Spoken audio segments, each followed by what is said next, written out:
kwa ustawi wa jamii na utawala wa haki wa wanadamu. Twakusihi ututazame kwa neema nyingi sisi watumishi wako ambao wameridhika kutuita ili tutekeleze shughuli muhimu za jamhuri yetu.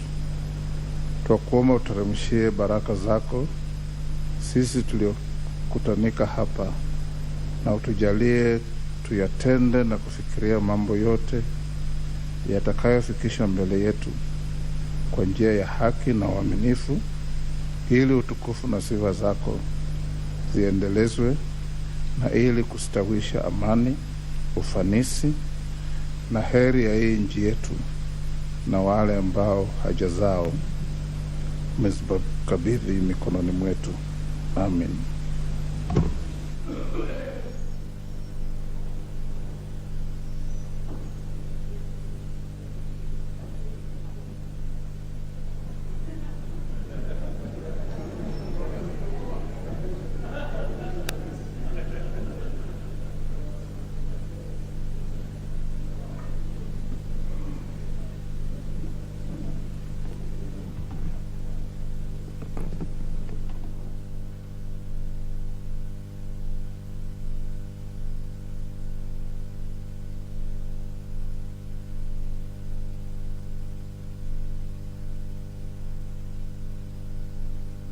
Clerk, order number 1.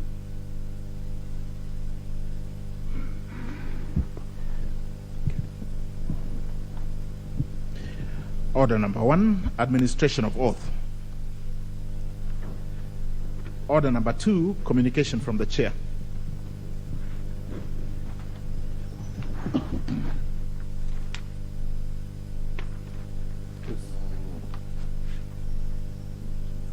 No, there is none. There is none. Next order. Order number 3, messages. Order number 4, petitions. Order number 5, papers. Order number 6, notices of motion. Order number 7, questions and statements. Order number 8, motion, debate on the address by the President, first allotted day.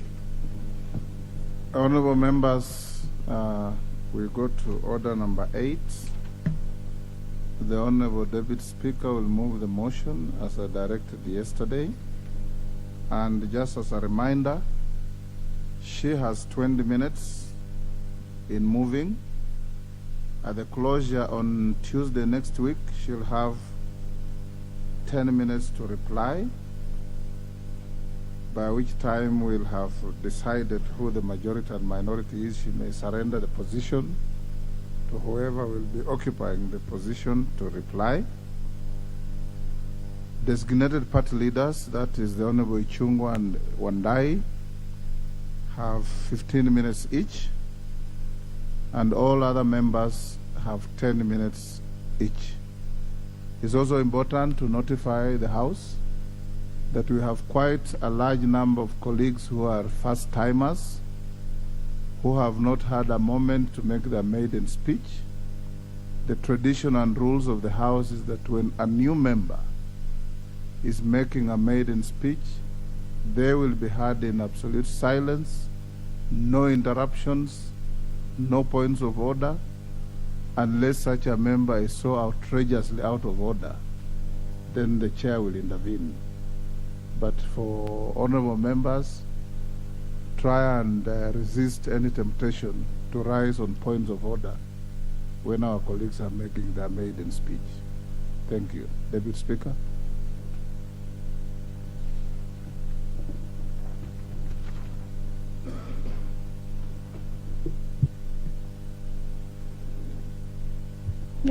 Honorable Speaker, I beg to move that the thanks of the House be recorded for the exposition of the public policy contained in the address of the President delivered on Thursday, September 29, 2022. Honorable Speaker, I will also take this opportunity in moving the motion to do my thank yous and congratulations. First, I'd like to congratulate His Excellency the President and his deputy for their election. and also congratulate you, Honorable Speaker, for your election.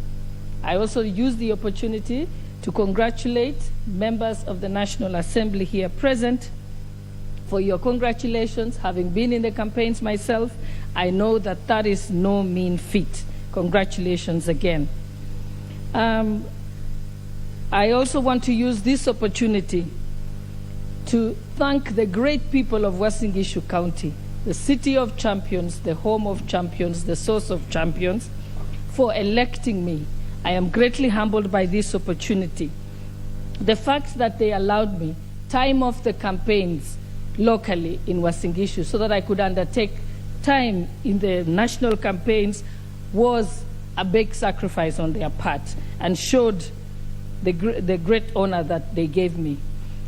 I know that I did not even pick my own certificate from the Electoral Commission, but the people of Uasin Gishu did it on my behalf and allowed me to have time to do larger duties there at the Bomas of Kenya. And for that, I wish to use this opportunity to thank them. I also want to finish my thank yous by thanking the members of the National Assembly for showing great faith in me by electing me as Deputy Speaker of this House. I also want to thank the members, most specifically, because I know there are members who are from the opposite political divide who did vote for me, and for that, I thank you. And lastly, I wish to thank Honorable Farah Maalim, my worthy opponent, for the great sportsmanship he showed. He undertook that if I won in the first round, he would concede and would not go to the second round, and he's kept his word. Thank you. I wasn't a better candidate. You are the better man. Thank you for that, Honorable Farah Maalim. And I look forward to working with you in this House. Kenyans also deserve a thank you for having campaigned peacefully, voted peacefully, counted the votes peacefully, announced the votes in their various respective polling stations peacefully without any incident. That shows that our country has reached levels of political maturity that we have sought since independence. And in commenting on the President's speech, I think I wish to note that it was, to me, one of the boldest and most transformative agenda-setting speech. He has promised to transform the lives of Kenyans. I am particularly, and the people of Uasin Gishu, are indebted on the point relating to affordable fertilizer, affordable credit, because this touches on my own county, which is the breadbasket of Kenya. Also, on the point on agenda on initiating and ensuring that we have affordable housing in our country, I welcome this. And for me, this is something dear to my heart. Having worked in Kibra in a program called Shining Hope for Communities, which is run by two young people, Jessica and Kennedy Odede, and I've seen the squalor, I have seen the lack of sanitation that exists in Kibra, which is just one example.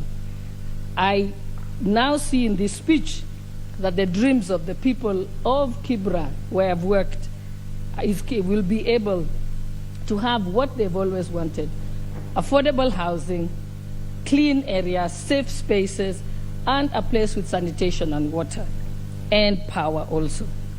I also wish to comment on the issue that I hope and appeal to our members that when the matter comes before the House, it is something we should support. Ensuring that we have a reformed social security system in Kenya so that we can end old age poverty. All of us know that we look after our aged. We pay for medical bills for our parents. We take care of our parents at retirement, no matter the fact that they have worked all their lives up to including to educate us. To know that that is something will be of the past, we will be having legislation coming to this House, and I look forward to it, as was stated in the President's speech, that it doesn't make sense to save 200 shillings a month and after 30 years only carry home 72,000 shillings. That must change. It will take painful processes, and each of us, I know, will be called upon to try and help. Particularly welcome also in the speech are the reforms of structuring our healthcare system and our access to universal healthcare for all. Again, this is something that every member of this House has endured. Everyone has no less than 20 messages a day relating to fundraising events for someone who has either died and has left a pending bill in the hospital, or is in hospital and is unable to get treatment because they cannot afford. We hope that this 13th Parliament is going to be the Parliament that will put that to an end forever. And that, I think, is encouraging, because it's an agenda that was clearly out in the President's address to this House.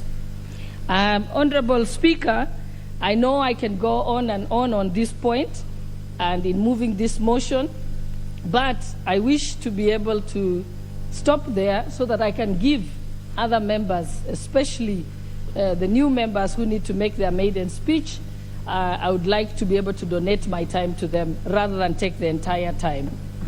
Thank you. And now I beg to ask Jerusha Momanyi to second this motion. I hope she has come to the House. Honorable Jerusha Momanyi. Thank you, Honorable Speaker. You can come on. Take your stand and second the motion. I told you yesterday, speech. Oh.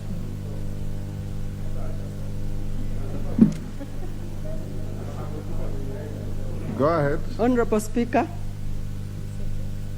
I want, first of all, to apologize, but I have reached. Honorable Speaker, I rise to second the motion of the speech of the President, but before I continue supporting it, first of all, I want to thank the people of Nyamira County for having elected me the second time. I want to thank them, and I want to thank that person who gave me the name Ntogoro, which gave me a great mileage, which made me to be victorious in the 2022 elections. And I promise that I will work for them. So, Mr. Speaker, I second the speech of the President. Thank you, Mr. Speaker, sir. Honorable members, I'll now propose the question that the thanks of the House be recorded for the exposition of public policy contained in the address of the President delivered on Thursday, September 29th, 2022. The Honorable Member for Molo, Kuria Kimani.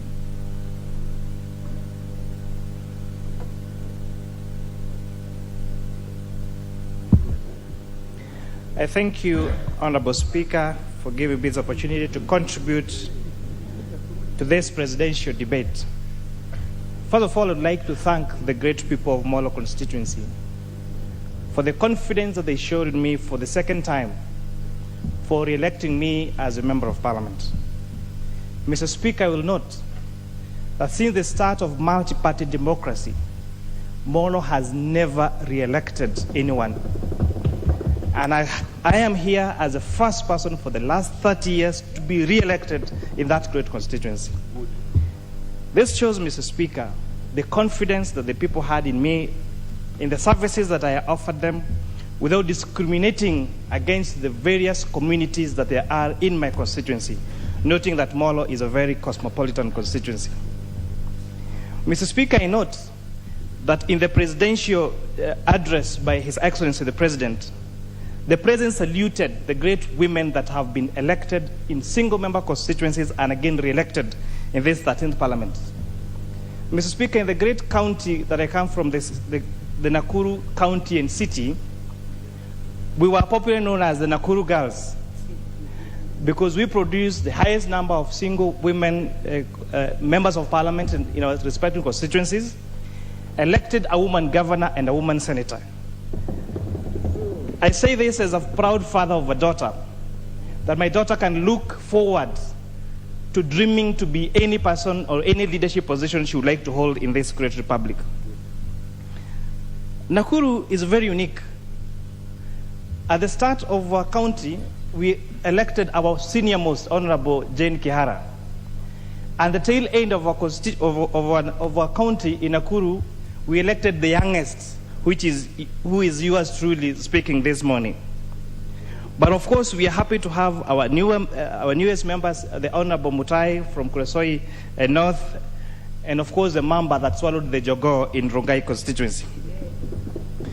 Mr. Speaker, I would like to note the great number of youth leaders or young people that have been elected in this 13th Parliament. And this also has the highest record of young members who have been re-elected as members of Parliament. Mr. Speaker, I'm very happy that young people that I was elected with the 13th Parliament, to know just a few, the Honorable J.P. Mwirigi, who was the youngest in the 12th Parliament, my colleagues at Kenyatta University, the Honorable Didi Nyoro, the Honorable Karemba, and the Honorable Pato, all got re-elected. Mr. Speaker, this means that we have with us a record of people that are going to become career politicians. I've often said, Mr. Speaker, if you wanted to get a lawyer who has 30 years of experience, you will get plenty of them. If you look for a medical doctor with 30 years of experience, you'll get plenty of them. But if you look for politicians, of members of Parliament with 30 years of experience, they are very few. And the ones that are there now, for example, you as truly the Speaker now of the National Assembly, the Honorable Moses Wetangula, His Excellency, the President of the Republic of Kenya, Dr. William Samoei Ruto. And this means, therefore, that this breed of young people, that we are giving them experience in politics, among us will be our 6th, the 7th, and 8th Presidents of the Republic of Kenya, Mr. Speaker. His Excellency, the President, noted that the last election was issue-based. Whereas when I was campaigning for Kenya Kwanza in Molo constituency, I did not have difficulties explaining how President Ruto is a Kalenjin or how he is not. But our mantra at UDA, pesa mfukoni, quote unquote, would get everybody driven to that agenda. Because Kenyans are tired about politics of ethnic mobilization, and all they have learned is that when maize flour is sold at an expensive price, whether you are a Kikuyu or a Luo or a Kisi, the price is the same. When people have unemployment, when you're facing unemployment in the country, the people facing this unemployment is irrespective of the communities that they come from. So I'm very happy with this progress that we've made, and I hope that all of us are going to remain committed, that our politics in Kenya going forward will never again be based on our ethnic communities. Honorable Speaker, His Excellency the President noted the concern that your predecessor, Honorable Justin Muturi, had raised several times about the role of Parliament in oversighting the executive.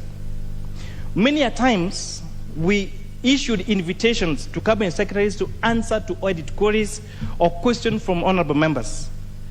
But, Mr. Speaker, even when these cabinet secretaries came to address us in this floor, Mr. Speaker, the answers were unsatisfactory. They used to give excuse after excuse how they would not be available to answer to the members of Parliament. And this really undermined the role of Parliament as an oversight of the executive. I'm very happy, therefore, to note that this Parliament will start reviewing our standing orders to allow these cabinet secretaries to come and answer this question on the floor of this House, Mr. Speaker. I'm particularly even happier that several of our colleagues have been appointed to the executive. The Honorable Aden Duale, the Honorable Alice Wahome, the Honorable Aisha Jumwa, among all the other politicians and ex-politicians that will now be serving the executive. As I congratulate them, I hope that they will not forget where they came from.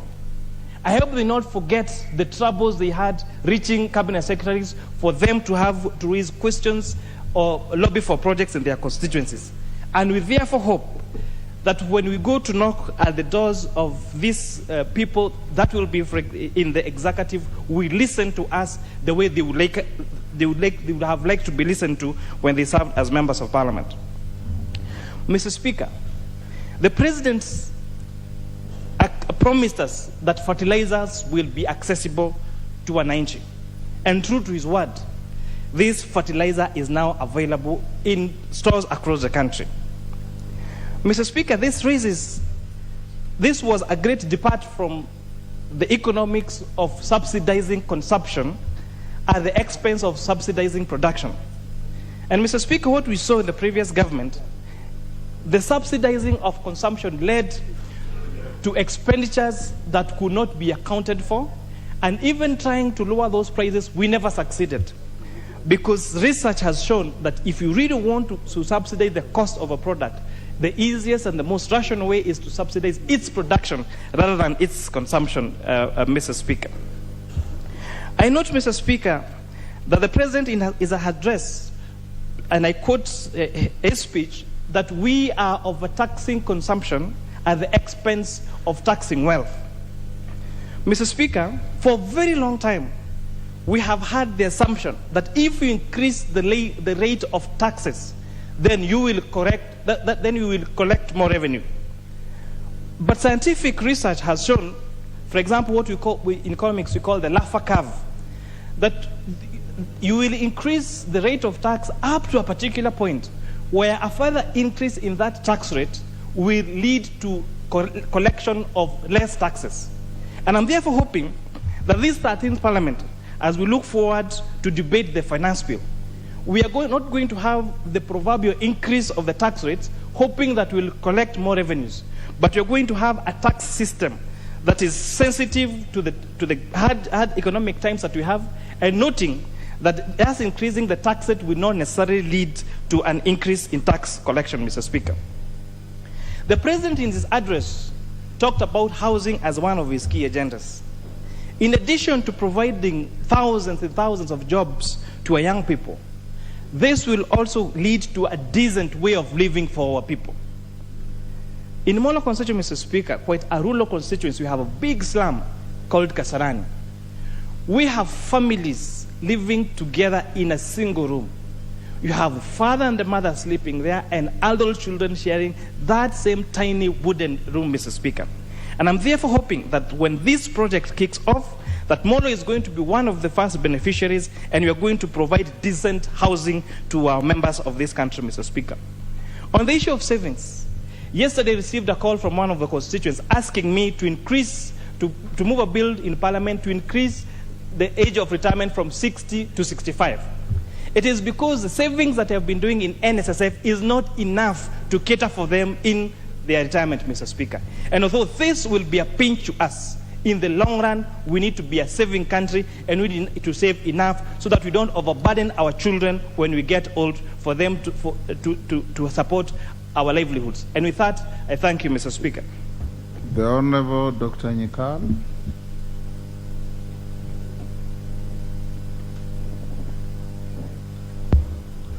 Thank you, Mr. Speaker, for giving me this opportunity to comment on the President's speech.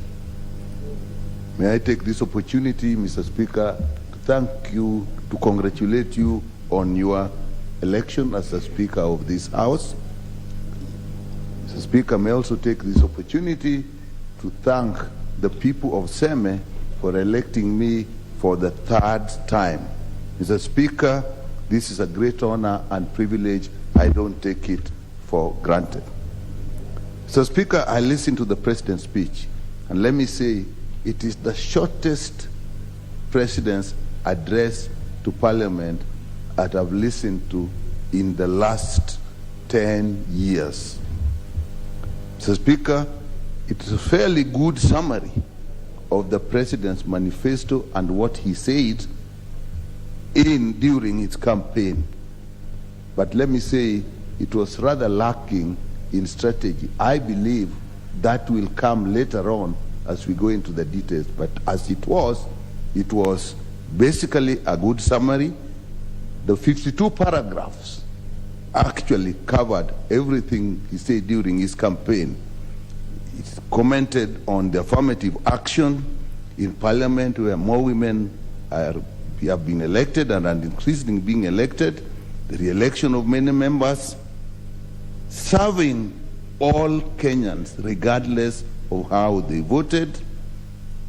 The Speaker talked of the role of the ministers and the oversight role we'll have and them coming to Parliament. He talked of the support for the judiciary, investing in enablers of the economy, particularly infrastructure, and increased agricultural productivity, support for small traders, the youth, the mamamboga, the kinyozi, the makanga. All was in that speech. Credit provision, the Hustler Fund, better housing, universal health care through NHIF, better debt management, and say how we reduce our borrowing, proposing that we reduce the current budget by 300 billion shillings, better tax management, improving our social security, support for national government constituency development fund, and the Senate oversight. So, Speaker, all was there. And as I said, lacking in details and strategy. And it is our hope that that will come when policies come before us in the House, because that's how it's be. But, Mr. Speaker, there was a striking lack of mention on two things that, in my view, are most critical in this country, Mr. Speaker. One is unity of this country. It was mentioned here and there. I didn't see the emphasis. Mr. Speaker, unity is the key to harmony and development, especially after an election that was bitterly fought, narrow margin, contested. We didn't agree with it, but it went to court, and the court made a ruling, which in my view, Mr. Speaker, was a little flawed. Flawed because of the language. Mr. Speaker, it was enough to say that the evidence before us does not warrant negating the election. It wasn't necessary to go on words like wild goose chase, red herring, hot air. That, in my mind, flawed that decision. Despite that, we have accepted it. And Mr. Speaker, there is need for healing. And in paragraph 12, the President's speech again kind of didn't bring people together, referring to the role of the Deputy President becoming the opposition leader and vice versa. I don't think, Mr. Speaker, that is necessary at this point. And even in paragraph 10, reference to personality cults, I don't think those are necessary at this point in time. We need, Mr. Speaker, to create a nation. Mr. Speaker, we have a country called Kenya whose boundaries were defined by the colonialists, and we accepted it. We have a state defined by the Constitution, the statutes, and all the MDAs, the ministries, the departments, the parastatals, the agencies. But, Mr. Speaker, we don't have a nation called Kenya on this earth. Mr. Speaker, why do I say that? Because, Mr. Speaker, a nation resides in the hearts of people, and people believe this is ours, we all love it. We live it in together, we cry for it, we die for it. Mr. Speaker, this is something that in this country for the 60 years of independence, we have not fought for.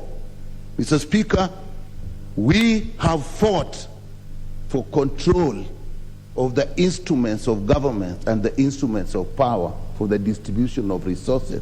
We have never strived to create a nation. Mr. Speaker, I'll tell you, in this country called Kenya, if you stand in any of the streets in any of the towns and cities and say, Luos are this and that, Luos are stupid, this and that, or you say Kikuyus are bad in this way and that way, you insult them, or you say the Kambas and this, somebody will come and attack you because they feel that they've been attacked. But Mr. Speaker, I'll tell you this. If you go in the streets and say, Kenyans are stupid, Kenyans are thieves, Kenyans are this, nobody will attack you because nobody feels they have been insulted. Nobody feels that they belong to something called Kenya as a nation. That is why, Mr. Speaker, even we, very informed people, talk of the Luo nation, the Luhya nation, the Kisii nation. Mr. Speaker, this is a 1,000-mile journey that in this country we have not even made the first step. I thought the Azimio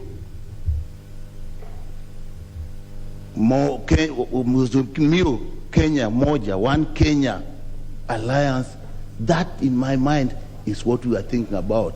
Even One Kenya Kwanza, again we all have it, but do we practice it? To me, Mr. Speaker, this is the bigger game that this country must start fighting for. Mr. Speaker, the other one is corruption. I didn't get much on corruption except in paragraph 19 when it came in the support for the judiciary. But otherwise I didn't. But this is the cancer that will eat, prevent any promises, dismantle any process that we will make to improve the welfare of our people. Any effort, if we don't address corruption. This document, this speech, seemed afraid to tackle that evil. And Mr. Speaker, we must look at this even in the appointments that are coming, and this House will be vetting people. I do not believe in the principle that we want to be guided by innocent until proved guilty. I think we should be guided by chapter 6 on integrity and morality, where we should say, stand until proved innocent, and therefore not fit to hold a public position. In my mind, Mr. Speaker, that is the direction we should go. Those two big principles should be the guiding. Thank you. The Honorable Murugara. Thank you very much, Mr. Speaker. The Speaker, allow me to keep my word of yesterday that I would congratulate you today. Moses Masika Wetangula, for being elected the Speaker of the National Assembly by an overwhelming majority. And your deputy, the Honorable Gladys Boss-Sholay, my erstwhile classmate, and the one who knighted me, Sir George. The Speaker, I confirm that the National Assembly is in its safe hands, and we expect the very best in this term. Most exciting, so that we come here on a daily basis to actually deliberate on issues that touch on our country. Allow me also to say thanks to the people of Tharaka constituency who gave me a second term. It wasn't easy. Tharaka people are known to be brave. Sometimes they say they are warriorsome. And all that put together is that they rejected all tokens given to them and chose development. Otherwise, that is how I came into this house, and I owe them one, which is a big thank you. I also want to thank the people of Tharaka Nithi County because they lived to their expectation. They always promised to deliver, and they actually delivered to Kenya Kwanza more than 92% of the votes cast. That was not a mean feat, and especially to the UDA party, which got almost all the positions, together with the sister party, the Service Party, that brought to this house our woman representative, the Honorable Susan Ngugi Mwindu, and she is here. As we speak today, Tharaka people and the people of Tharaka Nithi are hungry because there is ravaging drought in that area. There is also no water, and we are calling upon the government to make immediate interventions to that county, to my constituency Tharaka, so that we are served with the food and water. I must confirm that to those who are newly appointed, I will be knocking the doors. We need water, we need food, we need roads, we need electricity, and all this. So all those in those dockets, especially those who came from this house, I tell them not to forget us.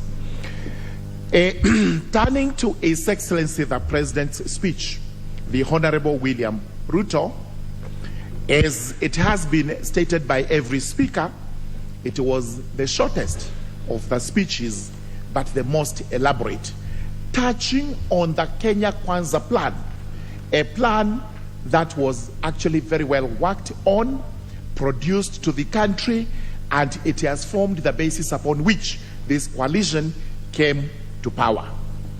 The President has assured all Kenyans that he will serve all of us, irrespective of our voting patterns. And this is exemplified by actually going to Nyanza last weekend, where he went to pray. We'll be calling upon all Kenyans to embrace His Excellency the President, so that he is able to serve us as the symbol of unity for this country. He represents everyone and is going to serve everyone. He has also promised to ensure that the three organs of government are separate and distinct, and that the parliament in which we sit as the National Assembly and the Senate and the judiciary are going to be independent in all aspects, including financial autonomy. The Kenya Kwanza plan, which he elaborated on as the bottom-up approach, including the Hustlers Fund, which has to be set up. It is my submission that once the legislative assistance is sought by the executive so that we can implement the plans of Kenya Kwanza, this House is more than willing, more than ready to ensure that that legislative agenda is passed and the country moves on. He was quite elaborate and emphatic that we must invest more in the country so that we are able to create jobs for millions of Kenyans who are jobless. This is what is hurting us, even as we go to the constituencies, to find young graduates idling in marketplaces or wherever, jobless. Sincerely, as a house, we must rise to the occasion. We must now legislate in a manner that is going to assist our youths get more jobs. We have more investors coming in. We have more people putting down their money so that young people can actually get jobs. The trickle-down effect is what we are talking about, such that we do not always rely on money coming from the top. We now have to build the base so that we move upwards, the bottom up, as opposed to the trickle-down effect.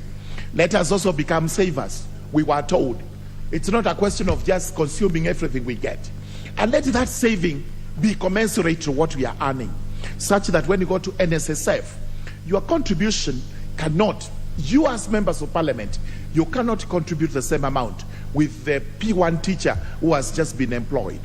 Let it be commensurate so that we are able to save and we can borrow from those savings. The NHIF, which is very important, universal health care for every Kenyan, we must also contribute to it proportionately. There is no point of view of contributing little money to take care of your family alone, when actually we know for sure you earn much more than the people we have up country. Let us pay enough for our family and a bigger number for our constituents, so that eventually, possibly at the end of 5 years, we have every Kenyan covered by NHIF, and they are able to walk into hospitals, walk out when they are properly treated. The housing project, which is part of the Big Four agenda that was collapsed because of various political reasons, now becomes the pet topic of our president. We must give him the legislative legal framework on which he can actually ensure that even those who live in the slums, in areas that are not very habitable, including those who live in deplorable state in our constituencies, are given better housing. Let us talk about infrastructure, because as I've said, my constituency Tharaka needs roads. We have numerous historic projects in Tharaka Nithi County, like every other part of the country. We need all these infrastructural development projects revived, completed, so that Kenyans can also enjoy development like the rest of the world. Electricity, he actually made a point on this, because there are many of the rural areas, including my constituency again, and my county, where the percentages are too low. Tharaka constituency possibly is at 30%. Gatundu South, Gatundu North may be at 100%. Let's move the money that is meant for those who are in 100% constituencies to those that are actually behind. This is what is called equalization, and we should not be shy to say these things, because some areas in the country are more developed than other areas, as a result of which we are lagging behind. The president is the symbol of unity. We have said so. Let's embrace him. Let's support his legislative agenda. Let us support his budgetary plans, whatever comes, for as long as it is geared towards assisting Kenyans, so that Kenyans can live better lives. Kenyans, even our counties, can actually develop. We can collect more money. We can do whatever is good for the country. I have heard it said we may not have spoken, he may not have spoken much about corruption. Corruption, in as much as the monster in this country, does not require songs day in, day out. Sometimes the more you talk about corruption, the more we think that you may be actually trying to shield ourselves, to shield our eyes from hearing this. So it's going to be part and parcel of the agenda. Let me congratulate His Excellency, the Deputy President, Rigathi Gachagua, because he's also a hands-on man. He has promised to assist the President deliver on the agenda, and we are looking towards this. Let me also thank His Excellency, the President, for he has done, or he has actually given us a historical event by appointing one of our own from Tharaka Nithi County, from Tharaka constituency, Professor Kithure Kindiki. Thank you for that. We have never had a cabinet minister, a cabinet secretary before, but now we have one. Thank you, Your Excellency. We know Professor Kindiki, and we promise he's going to deliver to the country. Thank you very much. The Honourable Member for Gilgil. Thank you very much, Mr. Speaker. I also rise to first of all congratulate you on your election as the Speaker of this House and the Deputy, Honorable Sholei. I also rise to thank Almighty God for this very distinguished opportunity and privilege to serve in this House, now for a third term, having served with you in the 11th Parliament, in the Senate, and elected to this House in the 12th Assembly, and now elected for a second time in this 13th Parliament.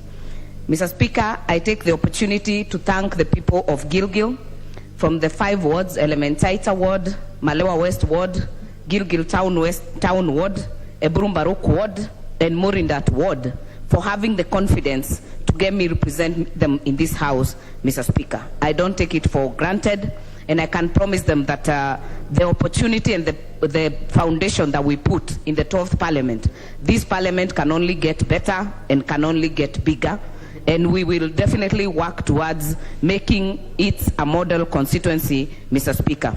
I take this opportunity to also congratulate my colleagues in this House, and Mr. Speaker, I take it as a special opportunity to congratulate the women elected members who are representing single-member constituencies in this Parliament, the 29 of them, Mr. Speaker, and the 4 of them coming from the great Nakuru County. That is Njoro, that is Naivasha, that is Gilgil, and that is Bahati, Mr. Speaker. And we have shown the way that it is possible and it is doable, Mr. Speaker.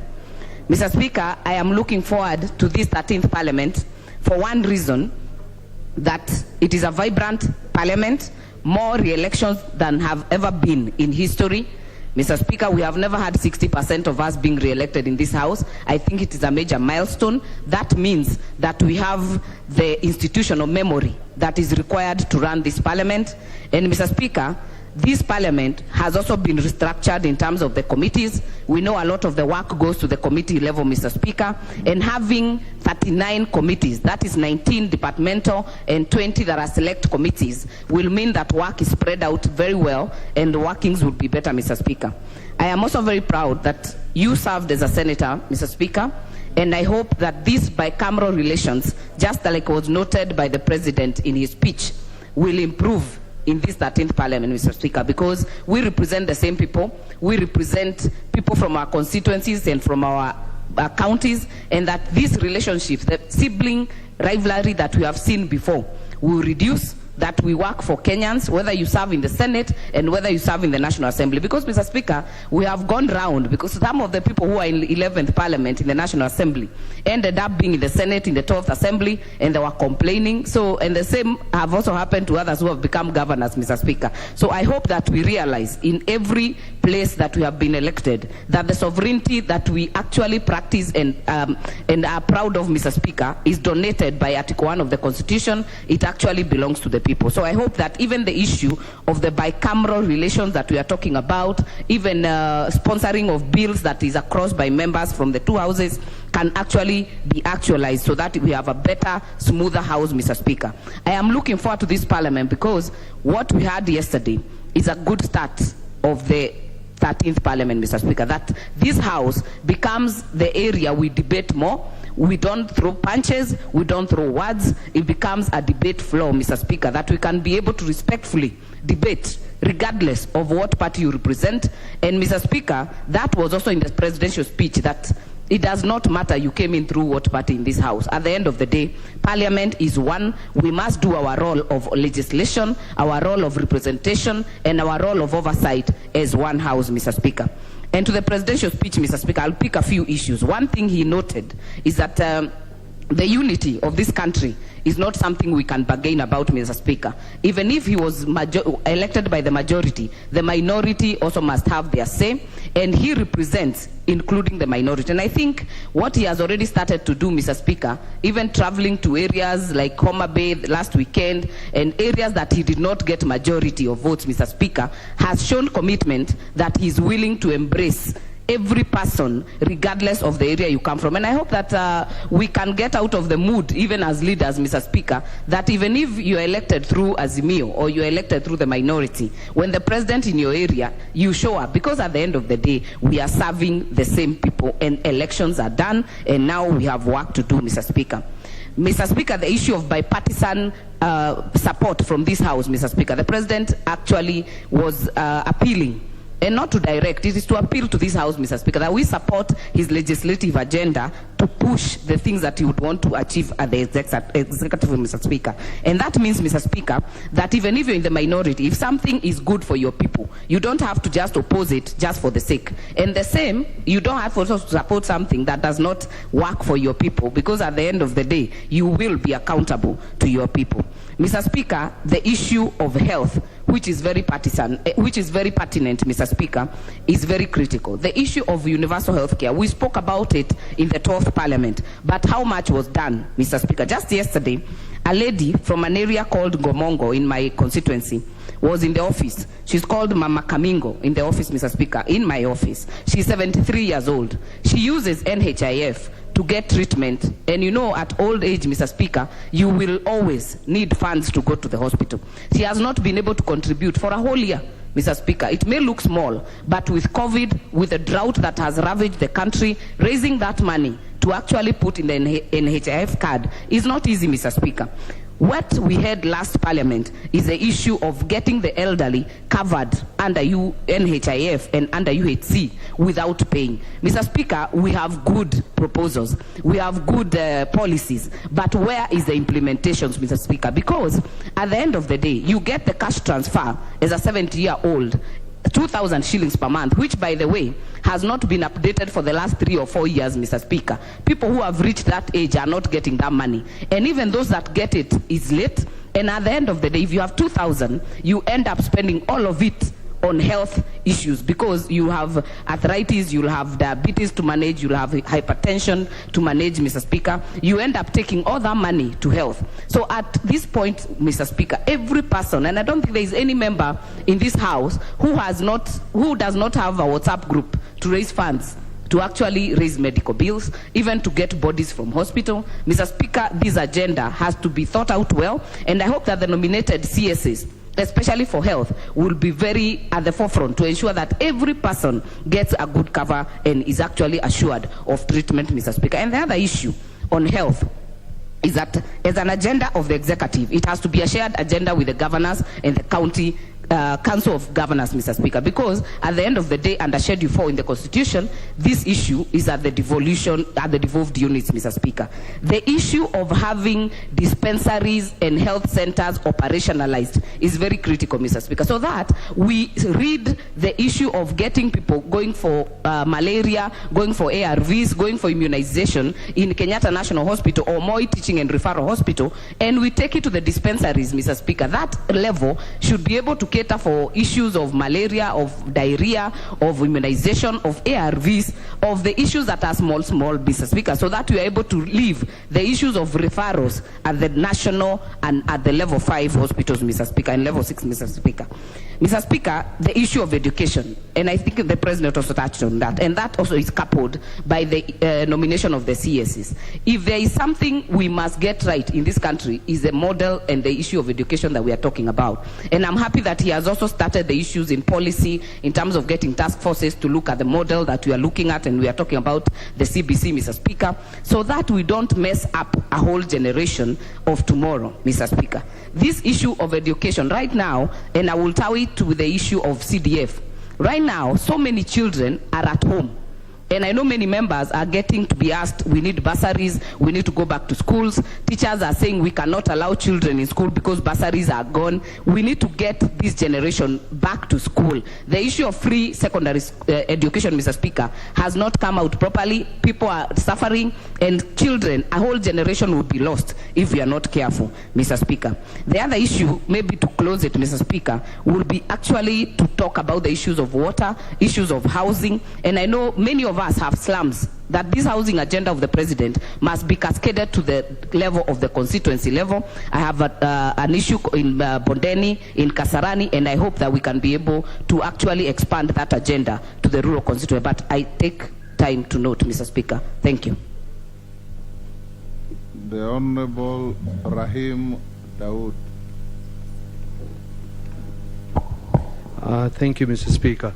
Mr. Speaker, first, let me congratulate you for being elected as our Speaker, and as well as the Deputy Speaker, Honorable Sholay, and all the members of Parliament from the 12th Parliament who have been re-elected, and from the 11th, as well as, Mr. Speaker, the independents who have been elected to this Parliament, being 12, and that I think has gone a long way to show that sometimes we do not believe in parties because parties shortchange us. Thank you, Mr. Speaker. I want to even thank the people of Nordimenti for electing me now for the 3rd time. And Mr. Speaker, being elected as an independent was a very, very tough job. But I thank my people of North Imenti for having faith in me. Mr. Speaker, I am the 5th MP since independence in my constituency, which had another constituency which has been split, Bori constituency. And Mr. Speaker, the first MP was Harvester Angaine, who was Colossus, the king of Meru. After that came Honorable, I think it was Ntere Mbogori, and I'm glad we have our Mama County, Meru County, Honorable Elizabeth Kailemia, the daughter, is with us now. And then after that we had Honorable Muiraria. Then we have had one-term MP, Silas Murioki. So me being the 5th MP since independence, I am very happy, and this is my 3rd term. Mr. Speaker, going on to the President's speech, first of all, I would like to congratulate the President Ruto, together with his deputy, Deputy Rigathi Gachagua, on the election. It was a tough campaigns, and the worthy competitor, the former Prime Minister Raila Odinga, together with my former leader of NARC Kenya, Martha Karua, congratulate them for accepting that they did not win after the Supreme Court judgment. And I heard Honorable Nikal talking about the terms which were used in the Supreme Court. I mean, those were not offensive at all, according to me, but that being what it is, there is a government of the day, and the President has been chosen. Mr. Speaker, I want to talk about the President's speech, where he talked about reducing the price of fertilizer. Yes, the price of fertilizer has been reduced to 3,500. But unfortunately, Mr. Speaker, that is as far as it goes, because if you go to the cereals board, yes, you will buy, some people will buy at 3,500. As soon as you are out of the gate, the prices go up to 5,000, and not everybody gets it, even those who have registered. I have complained to the administration, national administration. Mr. Speaker, we should go further, because we have devolution in place. We have got devolved units. We have got even the Ngao, that is the ACCs, the chiefs, assistant chiefs. We need to take the fertilizers up to the point where the people are, to the sub-locations, to the locations, to the divisions, and not just to the county headquarters, because unless we do not do that, then we will not achieve what was meant to be done, Mr. Speaker. Mr. Speaker, we need to know regarding the Hustlers Fund. I believe it is a good idea if implemented well. Mr. Speaker, the members of Parliament who are here and who were there in the 11th Parliament, they know about the Uwezo Fund. And many funds in many constituencies, the Uwezo Fund has been depleted. Unlike some who are doing good, like my constituency, my Uwezo Fund from 16 million right now, I have dispersed up to 60 million, Mr. Speaker. So we need to replicate the Hustlers Fund, probably be based within a Member of Parliament's office, so that we can join it together. We reduce the paperwork and the red tape and do it through the Uwezo Fund. It would be much better and easier to manage, but we should even do it in a way that people are told, the members of Parliament are told, that this is a revolving fund and not for free. It's not money for free, because until we do not inculcate that into our people, then people will not repay that. Mr. Speaker, the President spoke about informal settlements as well as housing.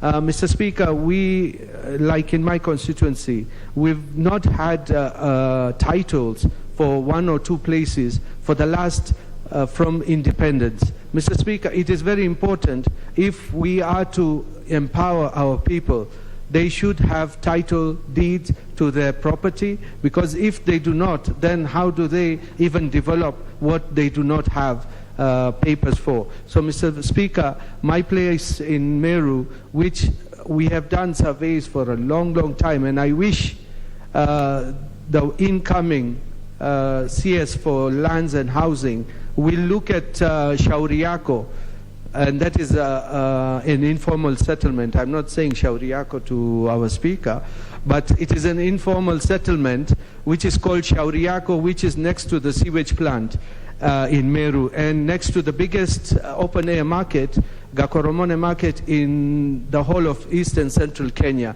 And Mr. Speaker, up to date, we have not got the titles. Mr. Speaker, the housing dream is a very good thing. One of my colleagues has already spoken about Kibera. Will change. I think it was the Deputy Speaker. She talked about Kibera being changed.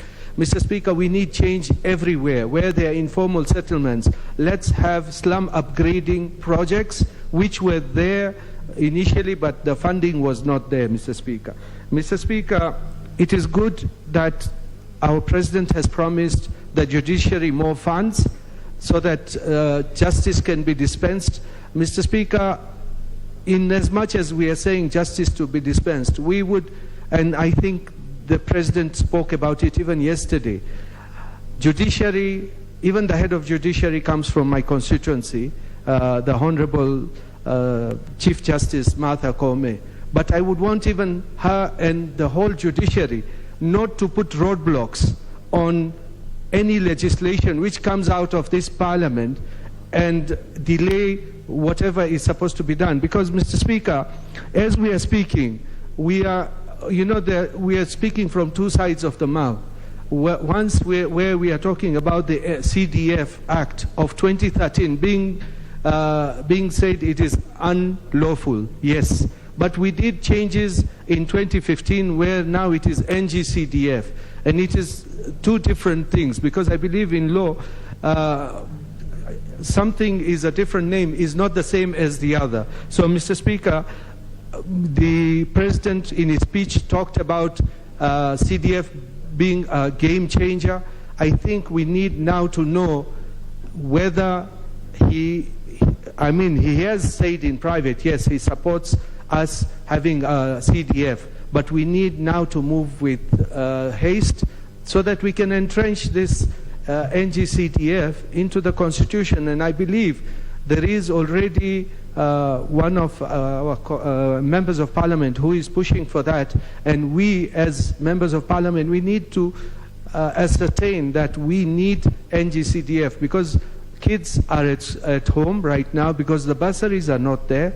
And if the bursaries don't come, and if we are not, when we talk about free primary or free secondary education, Mr. Speaker, there is nothing like free. Just yesterday I got a call from one of the parents telling us we are asked for this money for one thing or the other. Mr. Speaker, the other thing is about debt.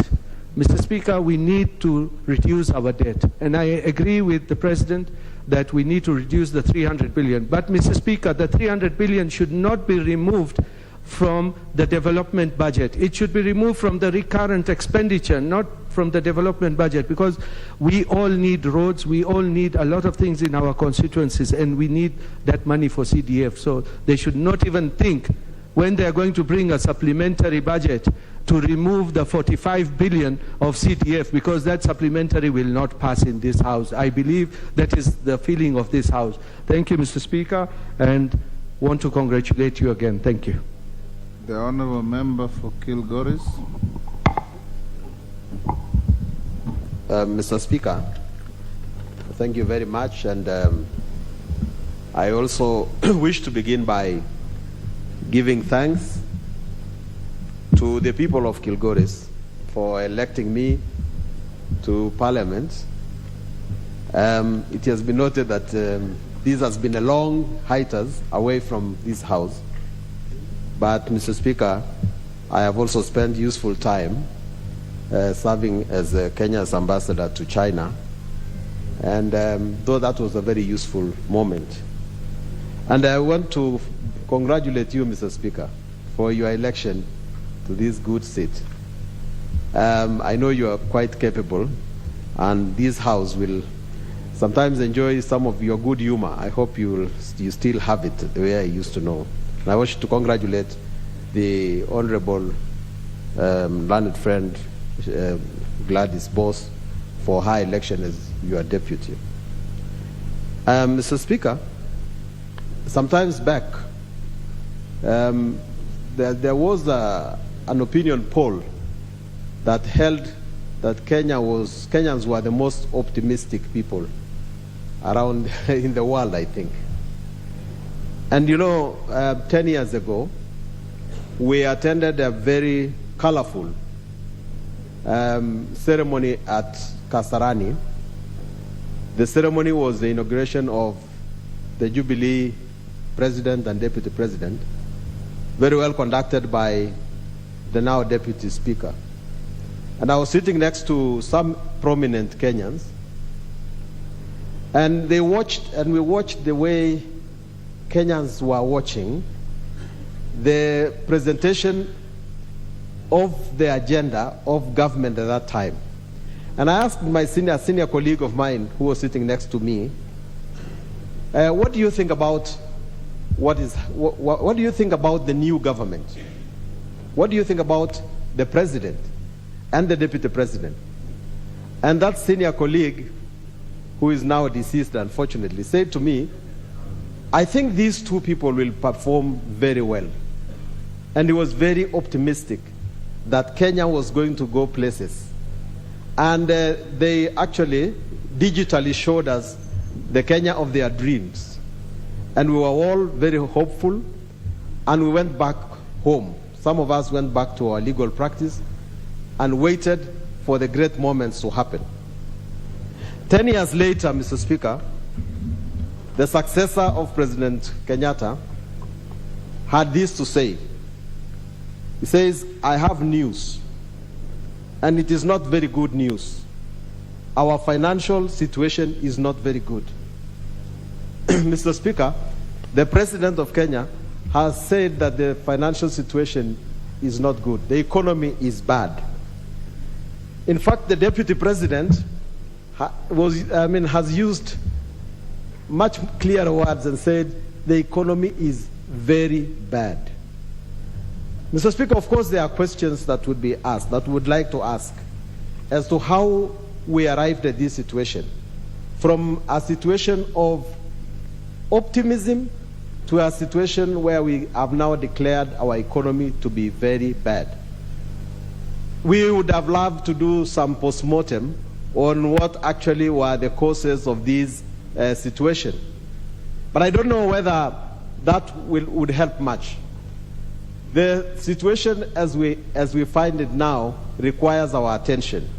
And this parliament should consider itself not as a war government or as a constitutional government or parliament, but in fact as a parliament that must sort out the economy. And more than anything else, the thing that will pain us, the things that will must set us to scratch our heads is how to bring back the economy to shape, because we aren't doing any good. The many things that we promised our people on the campaign trail depend on the economy. And unless we sort out the economy, there is very little else we are going to do. So we now wait for the government to present to us their economic policies to see what can be done differently. Because what I know, Mr. Speaker, is that most of the people who are in the Jubilee government are also in this government. The only consolation we have is that I hear that the president is very well advised by economists. I hope these economists will now crack this nut and tell us what ought to be done so that we can come out of this conundrum. Mr. Speaker, the economy is what has caused a lot of unemployment. And of all the problems honorable members will face in their constituencies, I think we will be able to tackle many. But I think the one that will give us a lot of disappointment is the employment issue. Where are we going to get jobs for the many young people we have today? If we don't sort out the economic problems we have, I tell you, many of us will not be re-elected because the young people do not want to hear about it. They want jobs, and they don't want you to go back and tell them that we went and faced the, I think, sharks on the Jordan, because they do not know in the first place that there was a Jordan to cross. So we have to sort out the economic issues today and not tomorrow. Mr. Speaker, I noticed that the President has laid strong emphasis on agriculture. And coming from an area of where agriculture is the main activity, must say that the President's efforts should be supported. But Mr. Speaker, the problems are because of production. Production in agriculture is a very expensive thing in Kenya. Not just the fertilizer, but beginning from the tractors that you hire, the fuel that you put into it, and therefore the fertilizer. However, it is a good step that we have addressing the issue of fertilizer. Unfortunately, if you get farmers to go to the NCPB to buy fertilizer and say that they must be registered farmers, that is not good, because that is creating red tape. In fact, that will encourage corruption. Put this fertilizer on the shops, in the shops, so that people can buy them from there without having go to get a signature from the DO or from the chief. They need to buy to access their agriculture, their fertilizer from the shops. Mr. Speaker, the President has addressed the issue of health. And as far as I can see, health is a very, very touchy issue. We are looking at it from the point of universal health care, and I think that is okay. But I would also like to ask a question, whether this House, although it is a House that believes in devolution, whether health is actually ripe for devolution. I think myself, Mr. Speaker, that by giving health to people down there at the county, before we prepare them properly, we are risking the lives of many of our Kenyans. And I think it is time for this House to reconsider and to whether this issue, health, shouldn't be brought back a little bit to where the experts are more, because not every governor is ready to see health the way the rest of the country would like to see it. I believe myself that we should not have devolved health too soon. We still need our doctors to be controlled centrally, to be posted centrally, so that we can be able to develop the facilities well. And Mr. Speaker, I think at some point the government decided to hire machinery, which they would have bought at the same price. We should now target the acquisition of X-ray machines, of MRI machines, of cancer machines, and place these within the hospitals in our localities. Mr. Speaker, I wish therefore to register my thanks to this speech. Honorable Member for Endebess.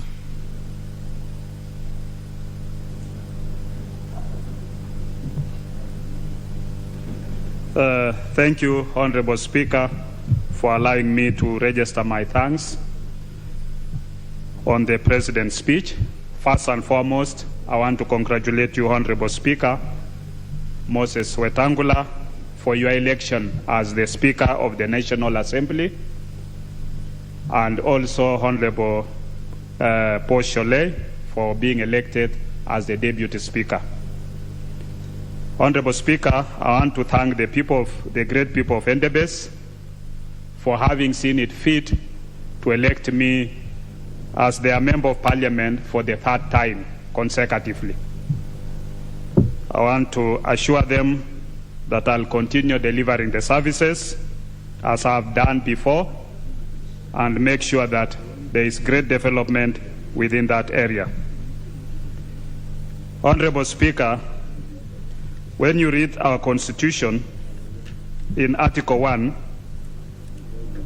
it says that all sovereign power belongs to the people of Kenya and shall be exercised only in accordance with this Constitution. The people may exercise their sovereign power either directly or through this democratically elected representatives.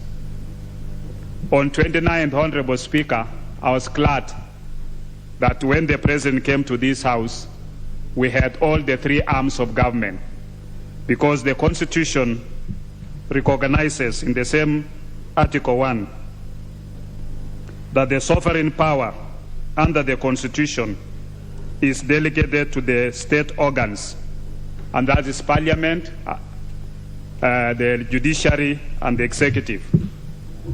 And when the three arms of government were able to be in this House during the President's speech, it brought us as a country together, and that was very important, Honorable Speaker. I listened, and I've read again the President's speech. When my senior colleague in the profession, but also the same, we are in the same category as members of Parliament, Honorable Nyikal, referred to Article 10 as being divisive in the President's speech, I had to reread it again. And when I reread it, the President said, I submit to you that the fact that the election was so close is an indication that what unites us is always much more greater than what divides us. With the support of Kenyans, we've lodged ethnicity as the central organizing principle of our politics, thereby retiring it for good, the ethnic mobilization and personality cults, together with their culture and practices of exclusion, discrimination, patronage, tribalism, and nepotism. Many of the young Kenyans in the street, Honorable Speaker, they don't look at themselves as Kikuyu, Sabot, Luhya, or anything. They look themselves as Kenyans. This issue of people talking of maybe the Kalenjin nation, the Kikuyu nation, it is we politicians who are polluting the Kenyans. But when you sit down with your child to speak at home, they never think of themselves as any other person. They think themselves as Kenyans. And it is upon us to cultivate that culture among our people. In the President's speech, Honorable Speaker, the President talks of his administration allocating 50 billion every year to the Hustlers Fund, from which micro, small, and medium enterprises can access affordable credit to start and expand their businesses. Many Kenyans outside there are looking forward to this Hustler Fund, and they are looking into this House to see what legislation we can be able to provide, because as far as the President is concerned, he laid down his policy. He didn't have to give the details. It is upon us, because I've heard some people talk about why we've seen the President's speeches being very short. It lacks the details. It is the details that it is upon this House to come up with. How do we operationalize the Hustler Fund? The President has said we can be able to allocate that 50 billion every year to make sure that Kenyans are able to access affordable credit. They are able to access the Hustler Fund and do businesses. The mamambogas, the border-borders, and everybody who is outside there, your constituents. So this calls for the unity of this House to come up with legislation and regulations in which to be able to operationalize this Hustlers Fund. The President went further and said there is tremendous opportunity for the House to fully take up its role in resolving the systematic issues that limit access to affordable homes and affordable finances.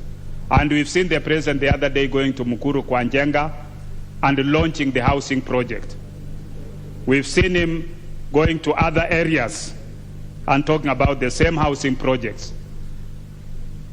My friends, Honorable Kaluma and others from Homa Bay, you missed an opportunity, because I think your people, I don't know whether in Homa Bay town, people must be, I don't know whether they have enough affordable houses.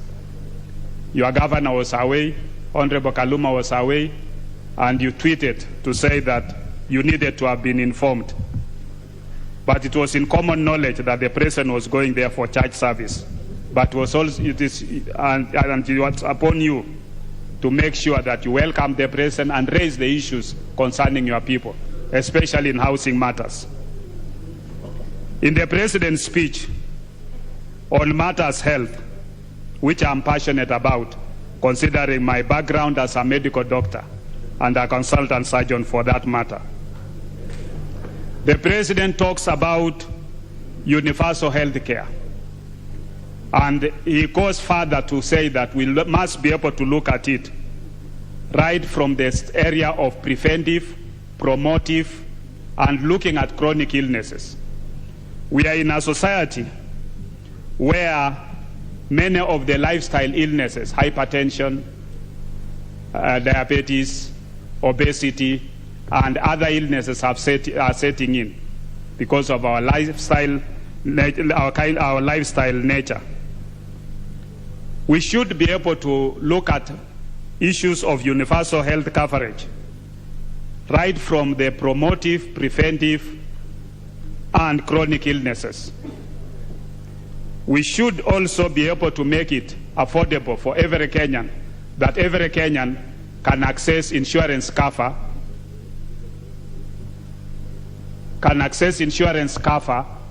because many of you, you've heard that we are moving ATMs. Many of you, when you go home, our constituents will come and say, I need a Harambe because I have a huge hospital bill for my father, for my brother, for my sister. And it's not possible for all of us to be able to be raising that money for Harambe every now and then. But if these people are provided with universal health care, where you walk into the hospital, you are treated, you get medication. If it is an operation, you're operated. If it's a question of asking for any other investigation to be done, it is able to be done. You are given medication and you walk out of the hospital. Then it will make life much easier for all of us. And lastly, among other things, is the issue of fertilizer subsidy. This, considering that Endebess is an area that is agricultural productive area, our farmers will welcome it, and we would want the National Cereals and Produce Board to have a better way of making sure that this fertilizer reaches to the farmers in a more accessible, efficient manner, so that we can be able to increase our production. With those few remarks, Honorable Speaker, I want to record the thanks to the President's speech. Thank you. The Honorable Member for Bonchari.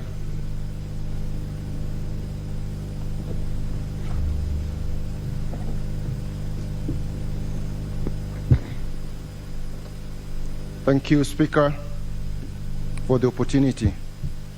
I take this opportunity to thank you and to congratulate you being elected as Speaker of the National Assembly, and Deputy Speaker Gladys Bowes, who was my teacher at Parklands Law School. I also take the opportunity to thank the people of Bonchari for having confidence in me and electing me as Member of Parliament.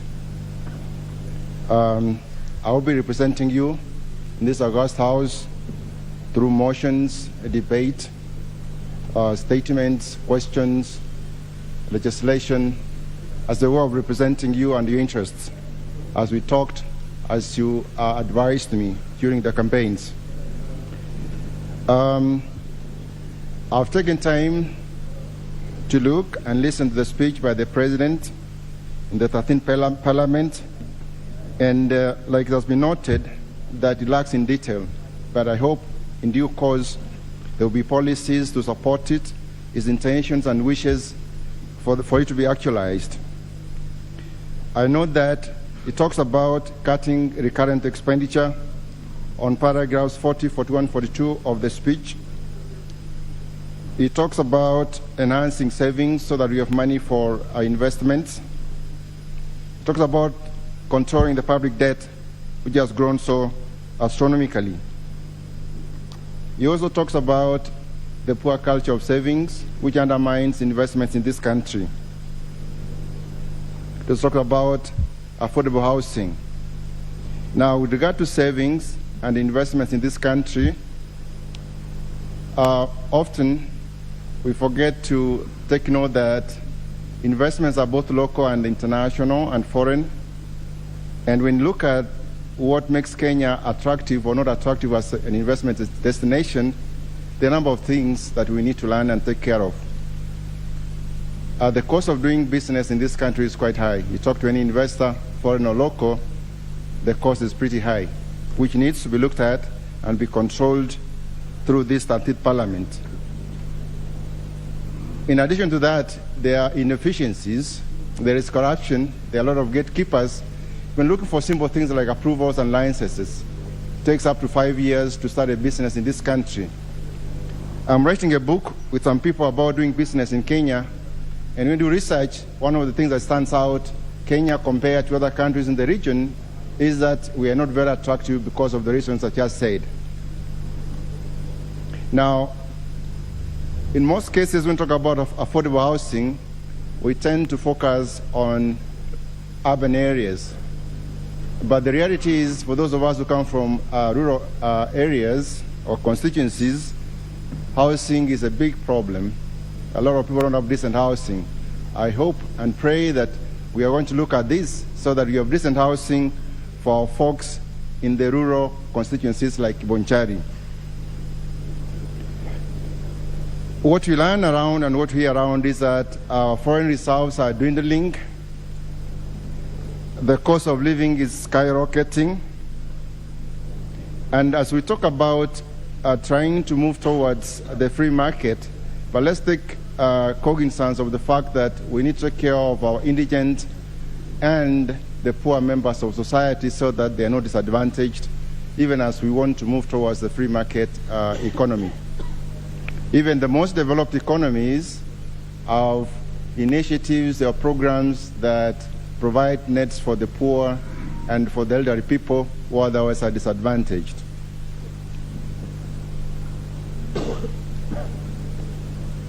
The youth unemployment, particularly in Bonchari, stands at about 60%. We need to have a conversation now. We need to deal with the youth unemployment.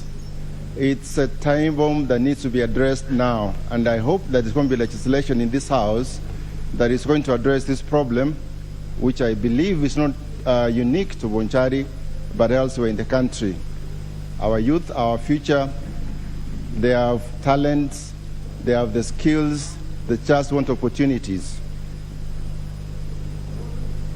The poverty index in Bonchari is one of the highest in the country, around 44%. And I hope that I'll be bringing statements or legislation or bills that are going to help alleviate this problem in Bonchari. The Bonchari people are very hardworking, they are good farmers, they just want opportunities, they want to be lifted, they want a little support so that they can fend for themselves. One thing about this country, particularly those of us who come from agricultural areas, the prices of our commodities are very poor.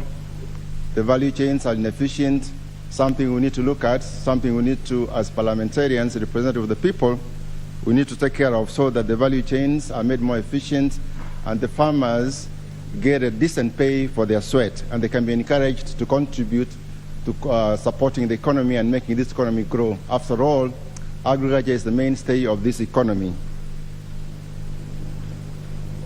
Education standards in the Bonchari are not very pleasing. The infrastructure is very poor. Even when we heard about the allocations from the Ministry of Education, we didn't get as much. I'm hoping that in the current budget, and maybe budgets to come, we're going to have budgets that are going to support the infrastructure of our schools so that we can have the infrastructure and the environment that is friendly and is enabling for our students to learn and get the education and the skills they need to be useful members of society. Bonchari probably is one of the few constituents that doesn't have a TVET. I hope in the next 1 year or 2 years, we're going to have a TVET built in Bonchari so that for the many young people who want to acquire skills in plumbing, in masonry, and so on, can get a place where they can acquire these skills. The infrastructure in Bonchari is very poor. Our roads, energy, we need a lot of energy. Going to be pushing, and I hope that I get the support of this parliament so that we can have the roads we need and enable our farmers to take their produce to the markets.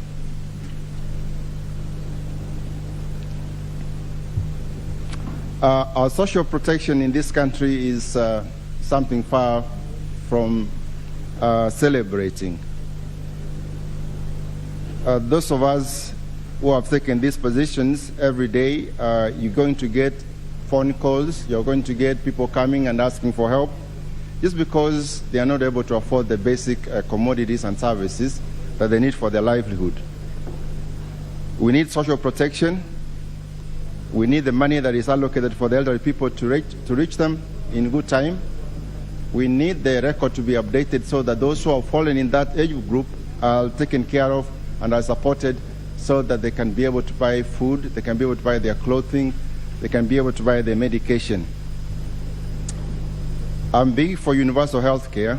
This is something that we've talked about for a long time in this country, but it looks so elusive to be accomplished.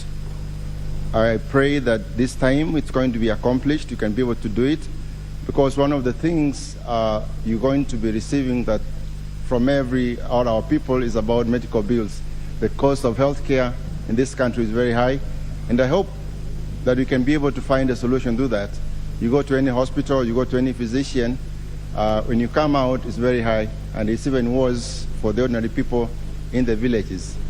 I recognize that's the function of the county governments, but I think we can support we can bring ideas, we can bring motions that are going to make our health care affordable and accessible to the people. Otherwise, we'll be attending burials every other time. Like in my constituency, there are so many. We can't afford to have that. It's unfortunate and it's something regrettable that in this century, in this era, a number of people in Wanchari don't have title deeds to their land, particularly the people of Simwaga, in Bonyando, in Ogiakumu ward, they don't have title deeds for their land. I hope that the government can look into this and make it possible for them to acquire title deeds for their land. The people of Ogiakumu, the people of Pomorenda, the people of Riana, the people of Mariba, I thank you very much, and I am here to work for you. I'll be advancing your cause. I'll be pushing your interest in this parliament, and I hope that we develop our constituency together. Thank you very much.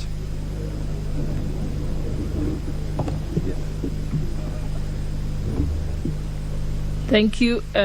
Honorable Member for Gatanga, Honorable Edward Wakili. Madam Deputy Speaker, let me start by congratulating the President of the Republic of Kenya, Dr. William Samoei Ruto, and his Deputy Rigathi Gachagua for being elected as the 5th President of the Republic of Kenya, and also take this opportunity to congratulate Moses Wetangula as the Speaker of this House. And also, Madam Deputy Speaker, I congratulate you, my able classmate, Gladys Sholei, also your election as a member, as a Deputy Speaker of this Parliament. Madam Speaker, allow me first of all to thank the great people of Gatanga for giving me an opportunity to serve them as their Member of Parliament for the next 5 years. That's a great honor and dignity, which I promise to reciprocate by serving diligently with all my might, knowledge, and wisdom, God before me. Madam Speaker, Madam Speaker, I want just to make a few remarks on the presidential speech, which, in my opinion, resonates very well with the great people of Gatanga. The great people of Gatanga are farmers and traders. And in the presidential speech, the President has addressed the issues of farming and has addressed the issues of trade. Madam Speaker, the President has elucidated on the need of the government to provide cheap fertilizer. The reason why the unga today costs 220 shillings is because of what we call added costs in the process of farming, from the seedlings to fertilizer, cost of input, and that's why in the presidential speech, I want to support it and say this, he addressed on the issue of production as opposed to the issue of consumption. And I'll happen and pray that as we go further, other than getting what we call cheap fertilizer, we expect to get subsidies in terms of cheap seeds, cheap inputs and implements, even reducing the cost of power, especially for farmers who pump water to do irrigation. Madam Speaker, I also want to address the issue about agro-processing, which is also connected with farming. Gatanga sadly has almost 60% of our youth unemployed. And we do believe that the moment we embrace agro-processing in agriculture, the way we have done in tea, we do it in avocados, we do it in macadamia, we also do it in tea. I do believe and trust that our youth can be able to get employment, and we're able to absorb all of them and be able to make sure that we are able to expand the net of the people who are contributing to the taxes of this country. And to that end, Madam Speaker, it is my agenda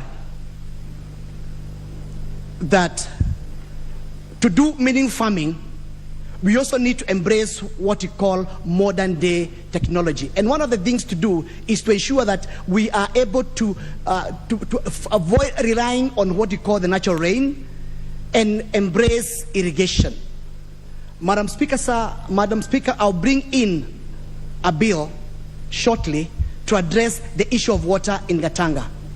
It's sad to mention this, that the Kaine Dam, which has been supplying the whole of Nairobi with water, all that water is carted away and not a single drop of that water is consumed by the people of Gatanga, either domestically or even in terms of irrigation. Madam Deputy Speaker, I'll bring us a bill shortly before this House to be able to address the issue of irrigation, whereby that water, so that this can have what we call equitable distribution of that water in such a way that the people of Gatanga, where that dam is situated, that water is used for irrigation, and people are able also to consume that water as well as we serve the people of Nairobi. Madam Speaker, I also want to bring up the issue about the universal health. One of the biggest challenges in where we come from in Gatanga, and I've seen honorable members elucidating to it, it touches in almost every corner of this country, is the challenge of health. The members of parliament are carrying huge loads. Every day we are getting messages, we are putting in WhatsApp groups, whereby each and every day we are contributing money toward medical support of our people. And the President elucidated that he's going to make sure that we are able to embrace universal health in such a way that our people will get the NHIF card, and the burden which they have, which you are busy supporting them, is offloaded from our shoulders, and they can be used that money doing other things. And therefore, I pray the members of parliament, when the legislation is brought before this House, to revamp, restructure NHIF in such a way that it can be responsive to our people's needs. Madam Speaker, I expect the members of parliament to be able to support it fully.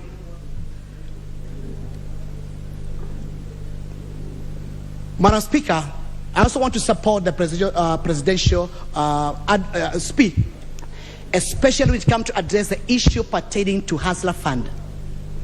That is the way to go, because as you find, our people, Kenyans do not want to be given a fish. Kenyans want to be given a hook to go and fish.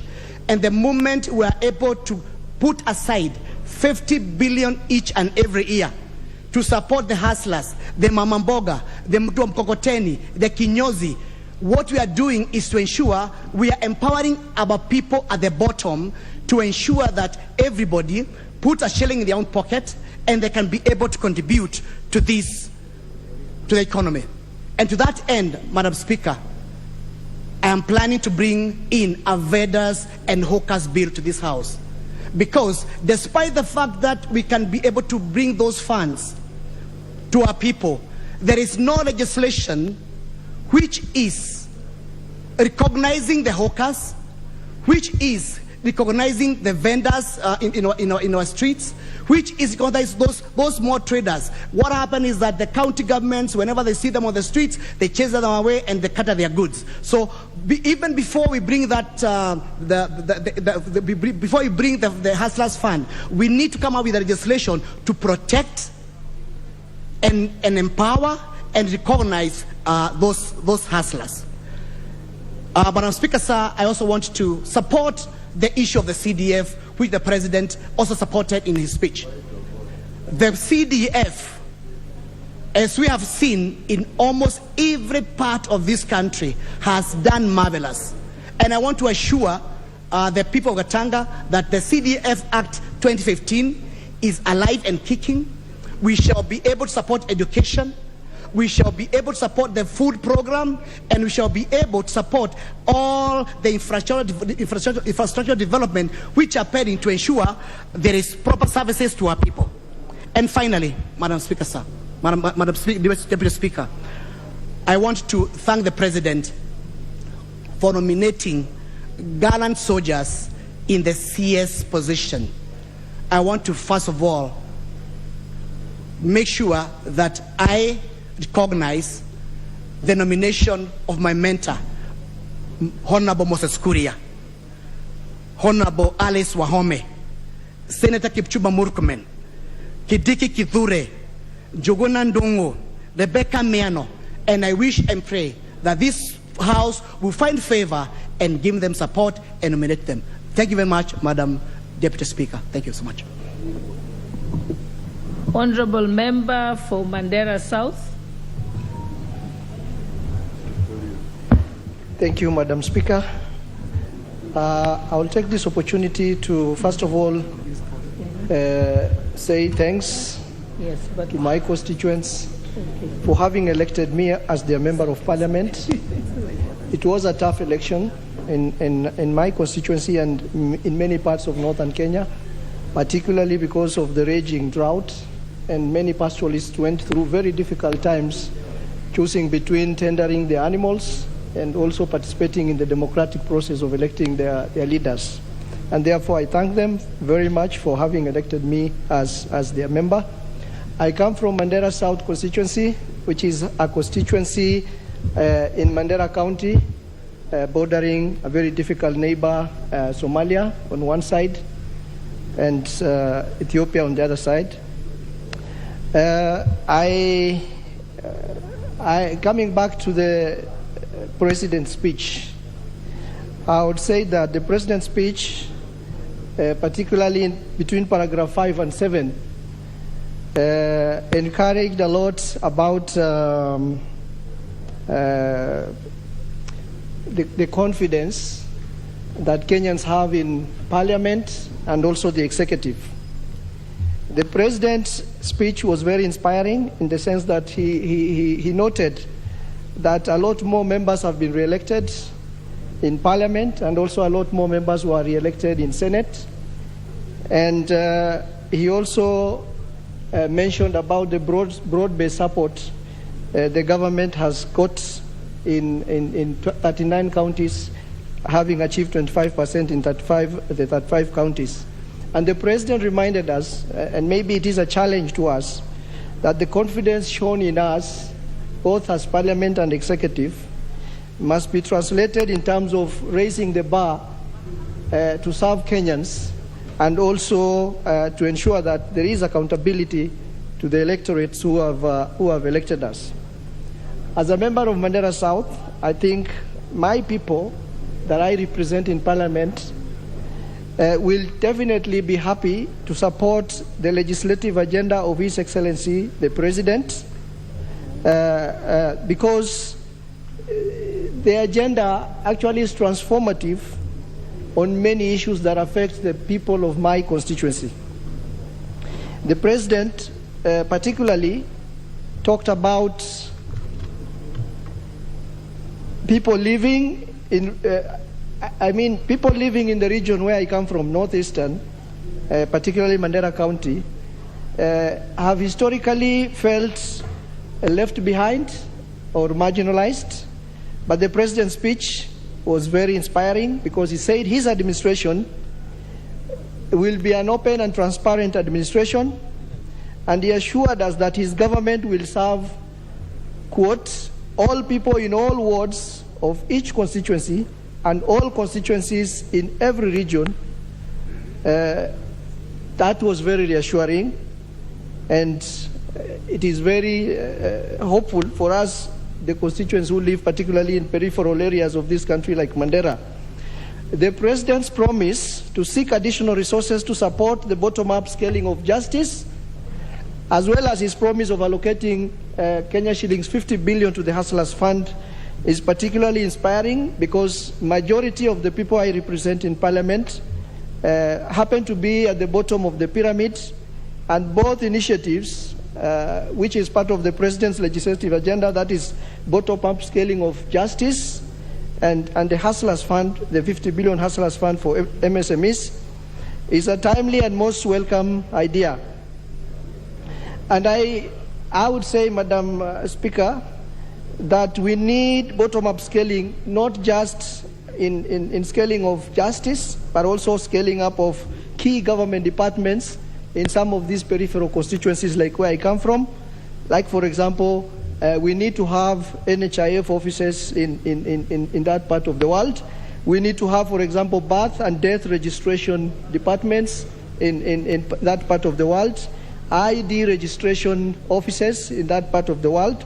So we need not just scale up justice at the top level, but we also need to scale up justice bottom up in some of those key departments that I've just mentioned. The plan of scaling up productivity in agriculture is also a very welcome idea, particularly from the region where I come from. And I would emphasize particularly that the need, the livestock part of the agriculture should be given equal prominence, just like the crop part of that agriculture. And I think when we talk of consumption and subsidies in favoring of supporting and investing in production, I think that initiative should go beyond fertilizer program and also improve livestock production as well. My take there is, just like we have seen the support to fertilizer, we need to see some kind of subsidy in terms of livestock production so that we can have livestock development and improvement in our production.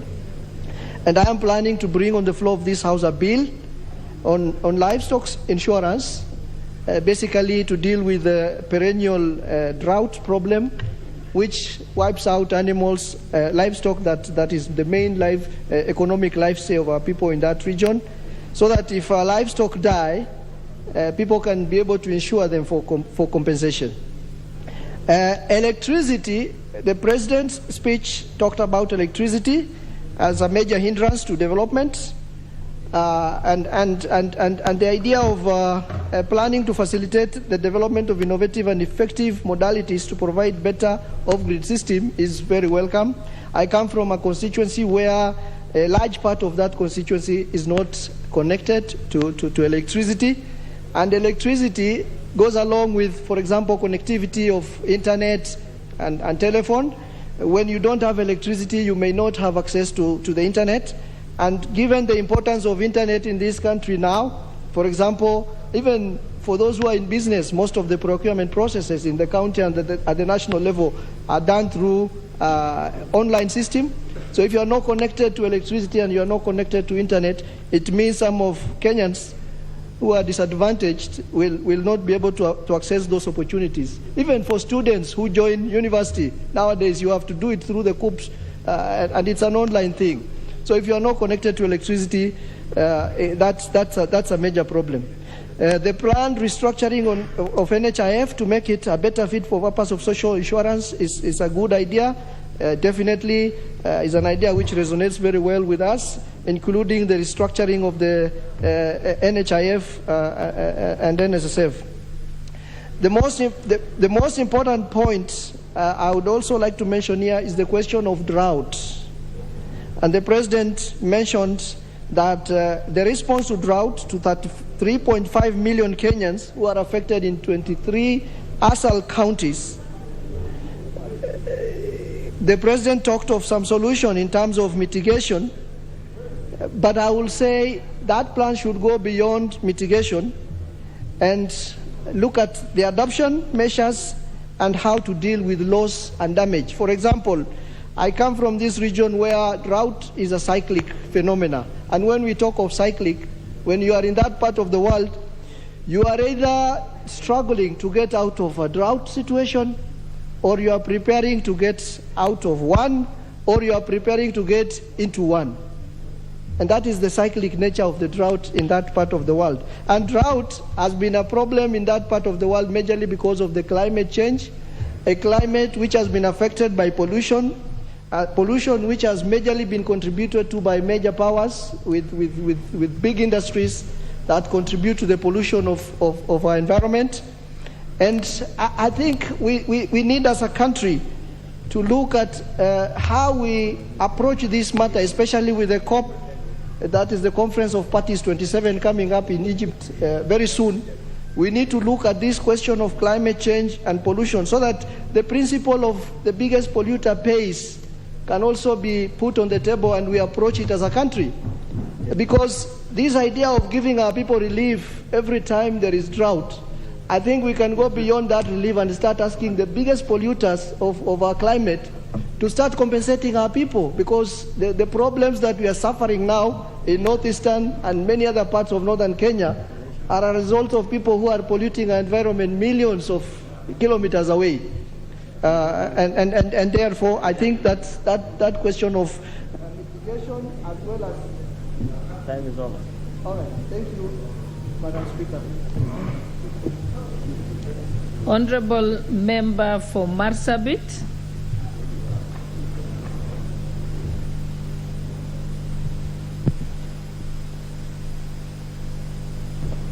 Thank you, Madam Speaker, for allowing me to add my voice to this very important debate on the presidential speech. But before I get into that, Madam Speaker, I want to congratulate you and also our Speaker. I also want to congratulate our President and the Deputy President for running a very serious campaign and for winning the elections and for all that is in place now. I thank God for giving me the opportunity to be here in the 13th Parliament, as I thank the people of Marsabit for electing me and for giving me the opportunity to sit in Parliament, in 13th Parliament, on their behalf. Madam Speaker, the presidential speech was one of the best from my experience, and he spoke on the matters that affects every Kenyan, matters that has been affecting us. And for the last few years, Kenyans have faced challenges due to COVID-19, poor economy, the drought that is affecting, and they needed to hear that message of hope from the President. And so the message came at the right time, whereby Kenyans were eagerly waiting, and he spoke to the issues that affect us, as I said. He was able to cover every part of the country in his speech. He also, in the brief speech, he was able to demonstrate high quality of leadership with good understanding and showing people that he's ready to keep the promises that he made during campaigns. Madam Speaker, the President spoke about the elected or re-elected members, together with women who have been elected, and also about the peaceful elections. That, to me, means a lot, because when members are re-elected, then it means that we are building our leaders, we are building confidence in their leadership, and that they'll be able to provide that quality leadership and also finish some of the projects, and there is continuity in the work that has been begun. When he touched on the women that have been elected and encouraged women in leadership, it gave me a lot of hope, putting into consideration the challenges that women go through as they go through elections, as they give themselves for leadership positions, the challenges they face from the people and from their counterparts. Madam Speaker, this shows that our President is ready to work with women in a very special way, such that come 2027, we'll have even more women. Mine is just to encourage women with dreams to be leaders, with dreams to be one day members of parliament in whatever capacity. I just want to encourage them, because it takes a lot of courage, it takes a lot of prayers, and it takes a lot of determination. You cannot just sit and say, yes, the government is for us as women. But I just want to encourage women like me to work hard, to fight for their space, and to be there so that they can be elected by their constituencies. Madam Speaker, again, the President touched on the peaceful election, and that gave me a lot of hope, because the issue of ethnicity that has always been there is no longer a problem to us. 2022, we went through a lot of dynamics. Kenyans united, Kenyans elected the leaders they wanted without putting into consideration clanism and ethnicity. This is something that has affected many parts of the country, and especially where I come from, though not in election time particularly, but it is something that has dragged Kenya in a big way. It has hindered development. It has stopped us from electing visionary and capable leaders. But this time round, Kenyans have demonstrated a different way of dealing with that, and it gives us hope that soon and very soon we will get out of this challenge. I congratulate our country and the citizens for remaining peaceful throughout election time, and also for bearing in mind what unites our country. We are together, we are one nation, we will live together. It has given us a good example of taking care of each other and being your brother's keeper. His Excellency has assured us that in his administration will be open, transparent, and will rely on oversight. Madam Speaker, giving assurance to Kenyans that his administration will be open enough and transparent, whereby we know our past experience. This will give every Kenyan the confidence to give their best to the nation. We know that Kenyans are very hardworking people, and everything depends on the leader. By the fact that he has given us the assurance, I'm sure this will encourage the 30 million, the 40 million Kenyans who are working hard every day to feed their families, to even go extra mile so that our country can be one of the best. He also, in his speech, touched on the idea of CS to explain policy and answer questions on the floor of the House to enhance accountability. This is one of the best things that can happen, and it gives us good working relationship. Accountability is one thing that has been missing in our country, and by doing this, we'll be able to feed the country well with information, as information is power. Every citizen will be following what is happening, and as questions will be answered on this floor, in this floor, members will know that the members of the parliament are doing their work, and the cabinet secretaries are also doing their work. With that good representation, then we are only assured of good progress. Madam Speaker, the President also spoke about affordable credit, which makes a huge difference in the rate of business growth. Access to affordable credit is what Kenyans need today. Families have lost their businesses since COVID-19 came. Families have lost their businesses because of poor economy. Families have faced financial challenges and constraints. Many have committed suicide. Many people are depressed. People have developed terminal illnesses, and they are not able to sustain their families. This has affected Kenyans in a very negative way. The speech gave a lot of hope, and especially the idea of affordable credit makes a huge difference, as he says, and Kenyans will be revived.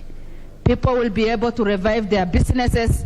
People will be able to enhance their businesses and start their businesses and move on. Madam Speaker, there is no better gift to our citizen than this. In addition to that, he mentioned about the 50 billion Hustler Fund per year. This is a big relief. As we know, poverty is one thing that has affected our country for many years. By doing this,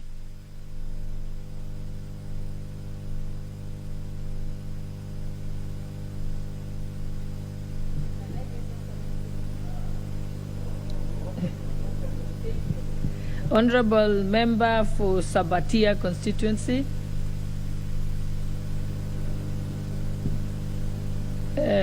Honorable Member, oh, he's there, okay.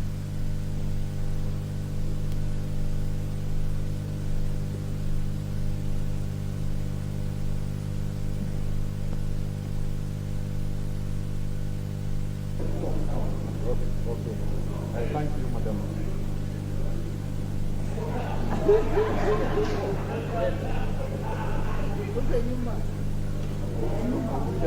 Member for Sabatia, I think you better go to the back. There seems to be a mic working. Yes. Thank you, Madam Speaker, for the opportunity that you've granted me to address this House for the first time. And before I say a few words, I want to thank the President of the Republic of Kenya and his deputy for being elected in those offices. I also want to thank the Speaker, the Honorable Moses Wetangula, and you, Madam Speaker, Madam Boss Sholei, for being elected by this House as the Speaker, the Deputy Speaker. I also want to thank the Honorable Musalia Mudavadi, the Chief Cabinet Secretary of the Republic of Kenya, who happens to be a resident of Sabatia constituency where I represent. He assisted me so much, and I must say thank you to him for the support that he gave me throughout the campaign period. I also want to thank Sabatia people for the opportunity that they have given me to serve them as their area MP for the next 5 years. We have 6 wards in Sabatia, which I will like to name with the speed. Liaduyo Izava Ward, where I come from, Chavakali Ward, Sabatia West Ward, Busali Ward, Wodanga Ward, North Maragoli Ward. Those are 6 wards. The people from these wards overwhelmingly supported me, and they voted me in as their MP with the highest number of votes, and I would like to thank them so much. I also want to thank my woman rep, Madam Beatrice Sadagala, and the outgoing MP, the MP who was there before me, Alfred Agoi, for the support they accorded me. I must thank them. I also want to thank my opponents, whom we battled so much. They gave me the experience that I required to emerge the winner, and I also must thank them because they were worthy opponents, and I must thank them for being there to help me get to where I am. The people of Sabatia have a lot of problems, and just to name but a few, we have youth unemployment, which is hitting hard in that constituency, and I must say we must do something to ensure that we are rectifying the situation. We have poor road networks, which is also making connectivity in the villages and to the nearby constituencies a very big problem. So we will be seeking to push this agenda through this House to ensure that we have good roads through the CDF that we are hoping will be reinstated very soon. We have bursary issue, where in the past we have been seeing discrimination in the issue of bursaries, and we are seeking to ensure that once CDF is reinstated, we will do equitable sharing of the bursaries based on the need basis. We also have the housing problem in Sabatia, where many people are living in abject poverty that they cannot put up homes for themselves. We have leaking roofs, which in the past we have tried to work on a few, and we are seeking to continue doing the same through the programs that we are going to set in the nearby future. Touching on the President's speech, I singled out one element to do with the Hustlers Fund. The President said we will capitalize on existing technologies both in the public and private sector in distribution of the Hustler Fund. I'm urging the people and especially the youth in Sabatia to tap into this by going for ICT training so that they can be part of the Hustler Fund distribution, which I'm very sure is going to work well for them. I also want to commend the President for proposing transformation of KRA from Kenya Revenue Authority to Kenya Revenue Service in a bid to make it a people's friendly. One thing is that when we are paid, especially for those people who are earning salary, a big percentage of that money goes to KRA through pay, and so this one is supposed to, the change of name from Kenya Revenue Authority to Kenya Revenue Service is supposed to make KRA a friendly partner to the people who are paying taxes through the same organization. Far from that, security has been a problem in our home constituency of Sabatia, where there are so many cases of rising cases of insecurity, and this, the security organization in Sabatia, our police stations are understaffed. So we'll be seeking maybe through this House, when the standing orders are amended to allow cabinet secretaries appear before Parliament to answer to questions, we will be putting questions to the cabinet secretary in charge of internal security to ensure that our police stations within and across Sabatia constituency are well equipped and well staffed to ensure that we are increasing the security situation in our constituency. Far from that, the President also touched on subsidizing fertilizer and bringing the prices down to 3,500 shillings. I want to report through this House to the people of Sabatia that our fertilizer was received at the Chavakali NCPB depot, and the farmers should be ready to purchase the same fertilizer at that rate through that depot. I want to thank the President so much for the second time for having stood with some of us to ensure that we are making it to this House. Lastly, it was supposed to be the first, but I thought it should come last.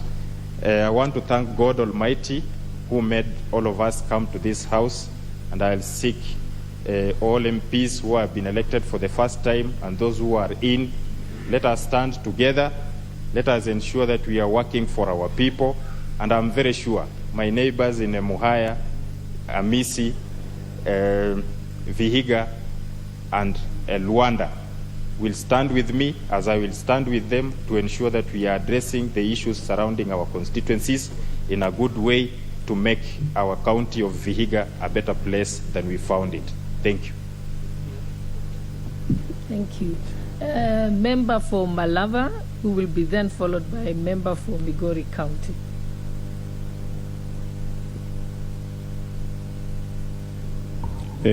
Thank you, Madam Speaker.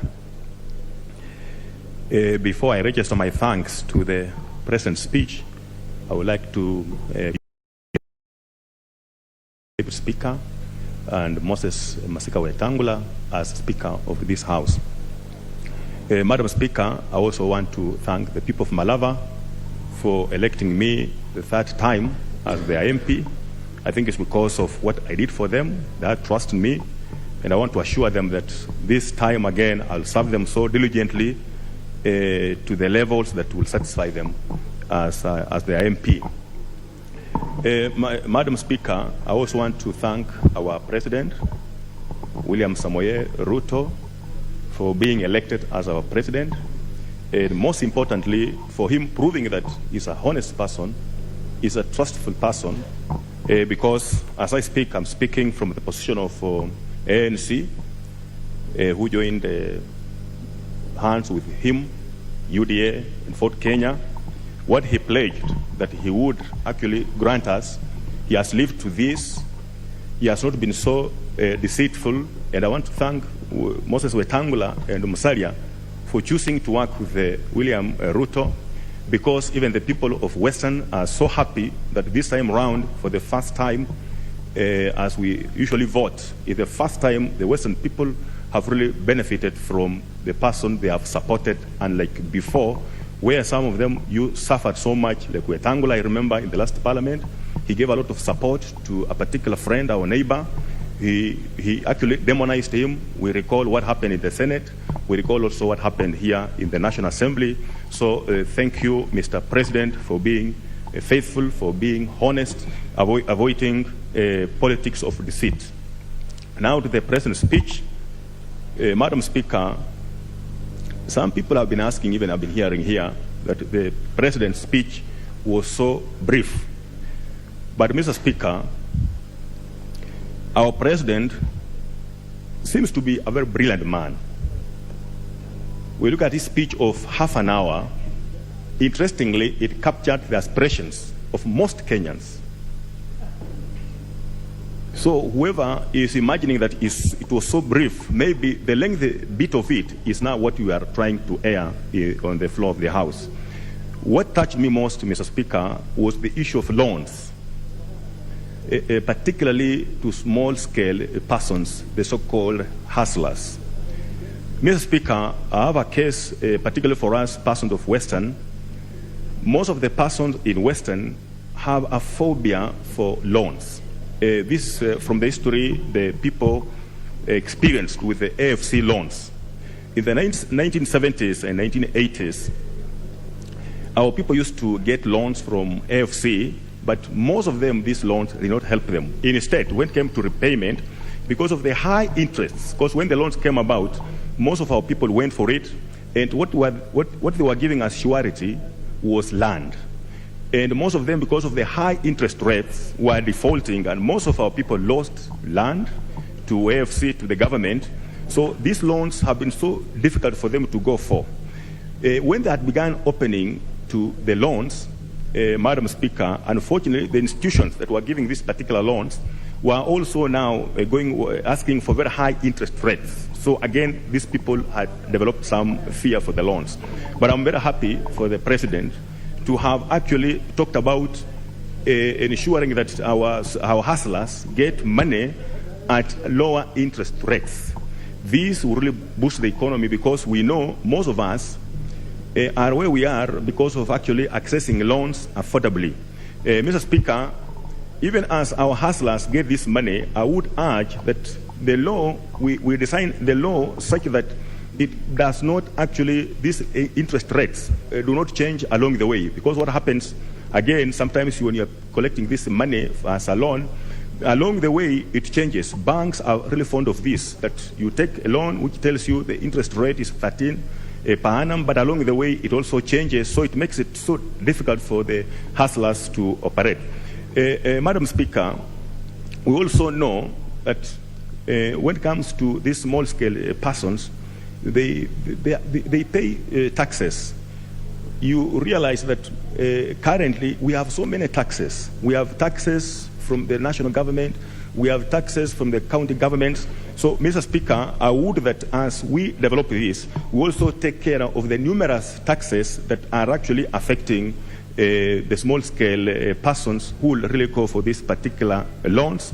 And I want to thank the President because of his commitment to the hustlers, the so-called Fuliza, for which has been hurting our people most. Some action has already been taken. I'm also seeing some action is being taken by Cooperative Bank of Kenya, lowering some interest and appealing to persons to go for their loans at affordable rates. Mr. Speaker, Madam Speaker, sorry. The other thing that also took me with a lot of interest is the NHIF, Madam Speaker. When you look at NHIF, the way it operates, most of the people who are really paying a lot of money, in my opinion, is like the hustler. Because when it comes to me, who is earning, and most of this what these MPs are earning anyway, we are earning over $1 million. And what we are paying for over $1 million, what we are paying for NHIF is 1,700 every month. But the hustler is required to pay 500 shillings every month. When you look at the rate the hustler is paying, which is 500 shillings, you compare with what I'm paying, which is 1,700, it's actually the hustler who is paying a lot of money. Madam Speaker, this is a step in the right direction where we actually contribute to this depending on how much we are earning, so that the rich, the well-up persons like ourselves, can contribute more so as to carry these people who are really even relying on us to help them in terms of medication, to help us in so many things to do with their health. But Madam Speaker, something that I might also want this NHIF to do is currently what happens with the usual hustlers. They are restricted to only one medical facility. For example, me, I have employees whose families are in the rural and themselves work here. But Madam Speaker, they are restricted to only one facility. So now the question is, when the one I'm working with falls sick, you know, he has now to travel all the way to up country. And interestingly, now NHIF is, for example, looks like it's for the well-up persons who have a lot of influence. When us fall sick, we go to any hospital as listed by our insurance companies. The NHIF normally follows us there to take care of our medical expenses. But how come when it comes to the common mwananchi, they are restricting them to a particular facility which is only one, instead of having several of them, because this is what it is. It's a national, we're talking of universal health care to all Kenyans. If we restrict them to one facility, then we're also being restrictive to these particular persons. Madam Speaker, what is also of interest is the Hustler Fund. And I would argue that probably we have come to a stage where we have to harmonize these funds. You know, Weso Fund, Youth Enterprise Fund, all those that they come into one fund that can be useful to our people. Madam Speaker, our experience, or my experience, when it comes to group workings, it varies from one community to another community. I've realized that when it comes to Weso Fund, which goes to groups, the issue of formation of groups is a challenge somehow to most of our youth, to most of our women. I would argue that when it comes to the Hustler Fund, and together they merge with Weso Fund, we individualize these funds so that we are talking of individuals who take these funds and they become responsible by themselves. Finally, Madam Speaker, I want to applaud the President for choosing most of the cabinet from here. The last government collapsed because of the so-called technocrats, CSS, who did not have the feel of the people who put them into government. They were so rigid in terms of their operations, but I want to thank the President for choosing persons who have tested politics, who know what politics is all about, persons who will open their doors to the sitting MPs to access them for the sake of the persons who have actually sent them to Parliament. Thank you, Madam Speaker, and I register my thanks to the President's speech. Thank you, Member for Malava. We now go to Member for Imwar Dikir, Honorable Johanna Ngena. Thank you, Madam Speaker, for also getting this opportunity and to make a contribution towards the presidential speech. And first, before I make my contribution, Madam Speaker, I wish to congratulate the President of the Republic of Kenya and his deputy for that election. I also wish to congratulate the Speaker and you yourself, Madam Speaker, for winning also the election in this House. I know the Senator, the Speaker, the current Speaker, was also the Senator of Bungoma. And I also wish to congratulate him for winning that particular seat also in that particular area. Madam Speaker, I also wish to thank the people of Murwadikir for finding it also good and useful to elect me back to this House for the third time, and also giving me an opportunity to serve in a new government. Remember, Madam Speaker, this is a new government, and serving in a new government is a very important opportunity where when the government is forming new issues and also partaking the matters of the country, it's also very important. Madam Speaker, I wish to also say that the speech of the President was a very important turning point in our country, Madam Speaker, and I think that is actually what I'm going to tack on. I used to state clearly that I support the speech of the President, which dealt with so many things, Madam Speaker. Number one of the issues which the President raised in this House is the fact that the intense election which we undertook on 9th, Madam Speaker, had so many bruises in this country, and it was very intense competition, and there were a lot of issues which were being undertaken. And Madam Speaker, I used to say that the President mentioned that the country needs to come back now together and work together and move forward. Madam Speaker, the President dealt with the issue of the plan which he has for the country.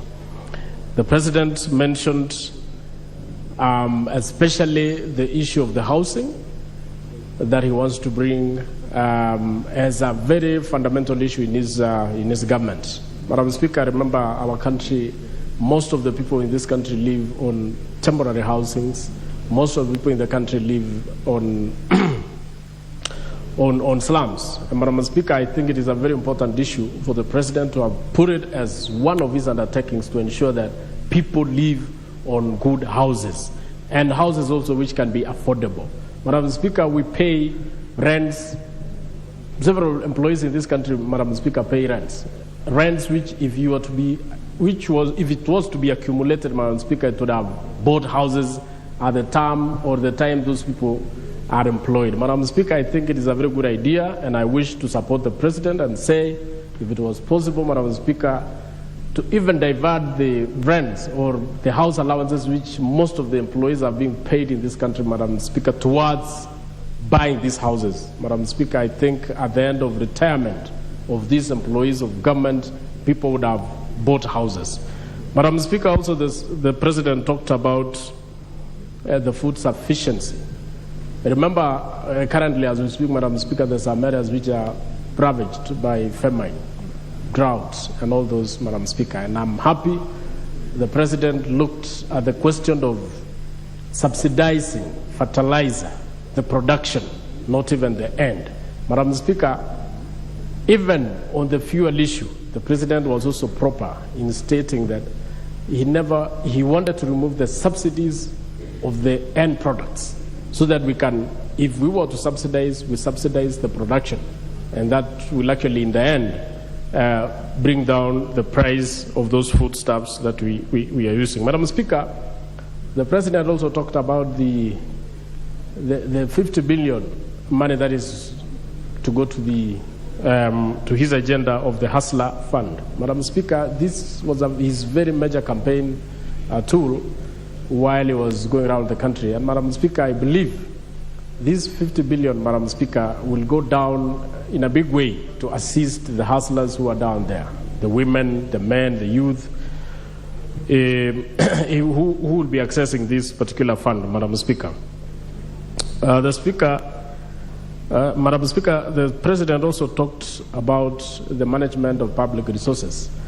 And I think, Madam Speaker, for a long time, our country has been losing a lot of funds, a lot of money, which are allocated to different ministries, Madam Speaker, because of wastages and because of mismanagement. And I think mismanagement and wastage is bigger than even corruption, Madam Speaker. So if the President was to put more scrutiny on the question of management of resources and management of, and actually the question of wastages, Madam Speaker, the country can come back to its vibrancy.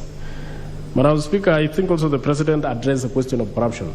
And by putting resources on the judiciary, Madam Speaker, I believe if judiciary is empowered and given its autonomy, Madam Speaker, they can deal with the corruption cases firmly and in a very fast way. Madam Speaker, remember, the arms of government that are meant to deal with corruption are the DCI, the EACC, and the courts.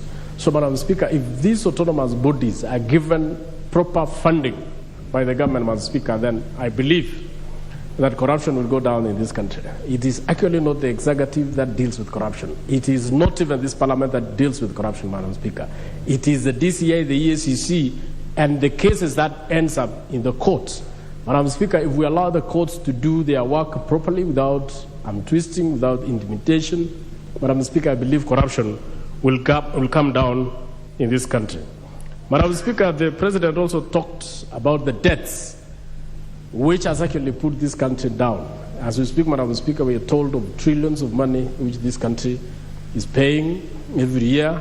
Actually, we are talking about doing a budget of collecting around 2 trillion in this country in the form of taxes, and we are paying around 1.5 trillion to the debts that the country has incurred, remaining with only around 600 or around 500 billion, Madam Speaker, which is not even enough for recurrent expenditure. That means, Madam Speaker, we are even borrowing to pay the recurrent expenditure, an undertaking, Madam Speaker, which is very wrong. So I believe the statements the President made about the debts incurred by the country is very correct, and we wish to support him in that undertaking, Madam Speaker. Madam Speaker, the President also talked about the health, and I believe, Madam Speaker, that although the health part of health has been devolved, Madam Speaker, we still believe, just like one member was stating here also, that health should not have been devolved, or if health was devolved, then parts of health should have remained with the national government so that it has proper management.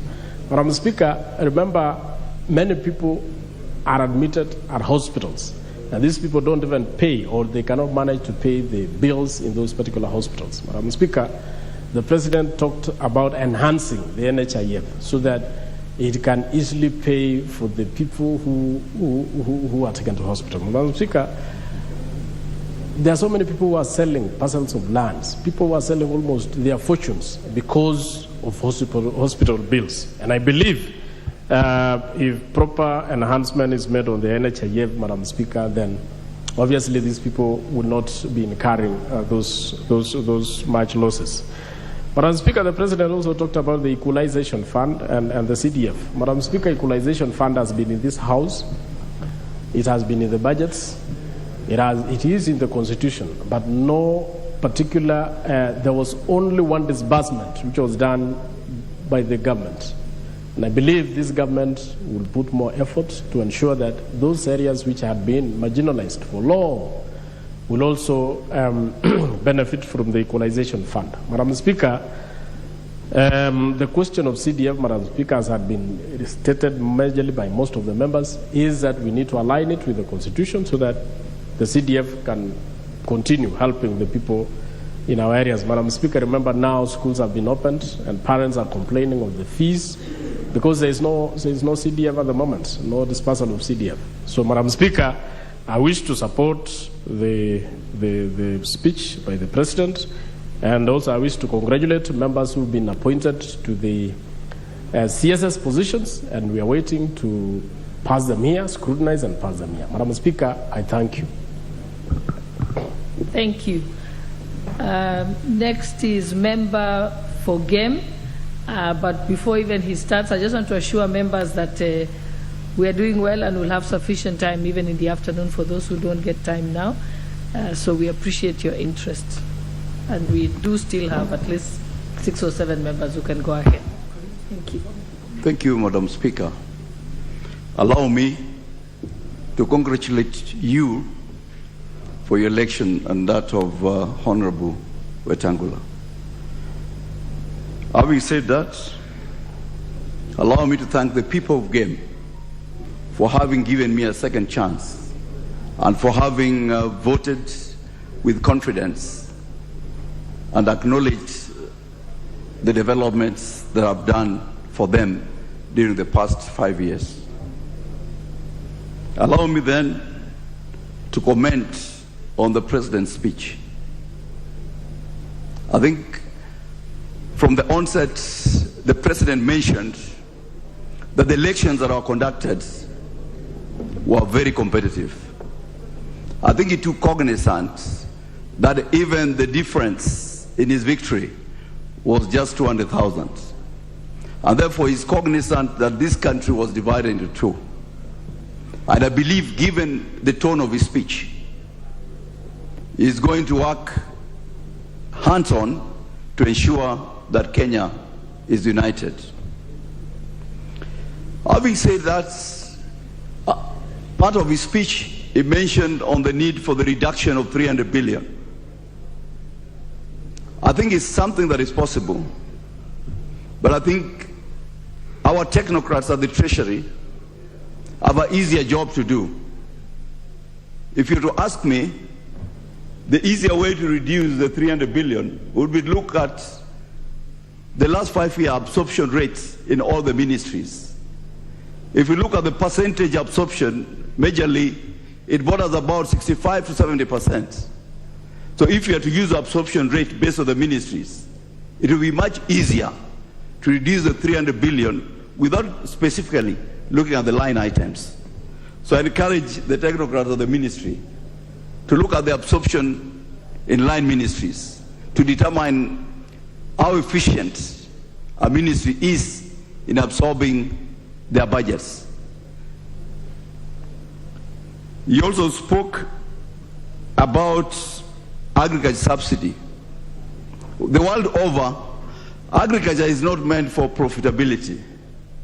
All countries, including America, including the UK, they subsidize agriculture so as to ensure that the citizenry have food on their table. So I support that initiative. What we need to do is to look at the framework, the regulations that will govern distribution of fertilizers to the farmers. And I urge the relevant ministry to think about when Kenya attained independence, we had officers in the fields who are able to collect data and ensure that the farmers are supported. I encourage the county governments to rethink about that strategy if you have to ensure our food security is sustained. He also spoke about the Hustler Fund, which I believe will help the hustlers. But more importantly, it's important, I think, is on our foothold to ensure that the regulations that are done better than the way we distribute ways of funds. As you'd realize, once the Hustler Fund has been, the framework is set for issuance to the hustlers at home, it is important that you're clear whether the Hustler Fund is going to be given as a grant or is going to be given as an interest-free support to the hustlers. Because majority of citizens will believe that this Hustler Fund is for free.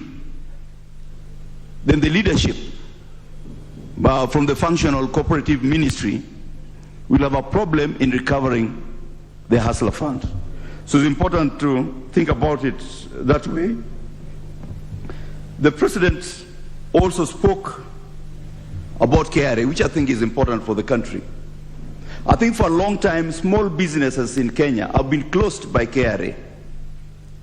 The mistake they do, as they close these small businesses, the many Kenyans that are employed by these small businesses lose jobs and their families end up suffering.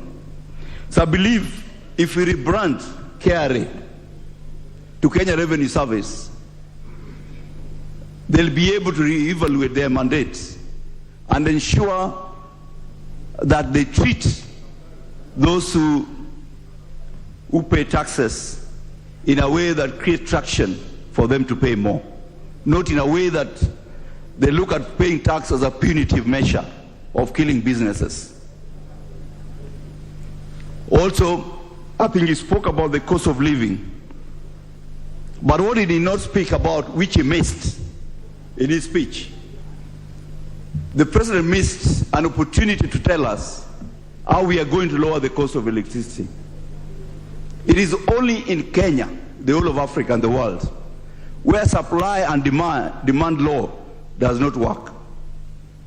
In a country where you have more electricity than demand, the price of electricity should go down. In our country, for example, we produce about 2,900 megawatts of electricity per day. The consumption in the evening when Mama Mboga is cooking is 2,237. It means we still have a difference. What the technocrats should ask themselves, how do we create traction for the 600 megawatts that is not being used so that we can use that to lower the cost of electricity to the ordinary Kenyan at home. And I urge him to relook at the Lifeline program, which him and the former President Uhuru Kenyatta started, where they were charging 12 shillings per kilowatt hour for the ordinary Kenyan. I think we are here to ensure that Kenyans enjoy cheap electricity. We are here to ensure that the manufacturing sector becomes robust because we are able to create traction for consumption of our kilowatt per hour charge so that this country can grow. It is important to note that as we talk about lowering the cost of electricity, it's important to note that the country is investing in nuclear. I think site characterization has been done in Lamu, but we have not got funding to ensure that we can have a nuclear reactor in Lamu, in Kilifi. What is important to note, this will help in having a robust health system in the country. If you have a nuclear research reactor, it will help the country in the production of isotopes that is useful in the treatment of cancer and in the research of both agriculture and medicine. Issues like COVID issues like Ebola will have ultimate technological solutions to help the country manage the menace. So it's important that as we focus on issues that are going to reduce the cost of living, we focus on issues that will help sustain lives in the long run. The President spoke about health, which I think is a good thing, and I believe that from a CDF perspective, from a county perspective, we need to have a formal framework where when we are giving NHIF cover as constituencies, it's not duplicated at the counties. So we need to think as members of parliament whether NHIF is going to be given to the counties or is going to be given at the CDF level. Last but not least, the President did not talk about how he's going to stabilize the shilling. I expected that he would mention that he's going to encourage those who have kept their money abroad to bring the money back, and that he's going to give the thieves an opportunity to get money back to this country. I am sure and I'm certain that in the last cabinet there must be CSS who ship their money abroad. I expect that in the near future there'll be traction for them to bring money so that the shilling can stabilize. Thank you, Madam Speaker, for this opportunity. Thank you. Now we shall have a member from where?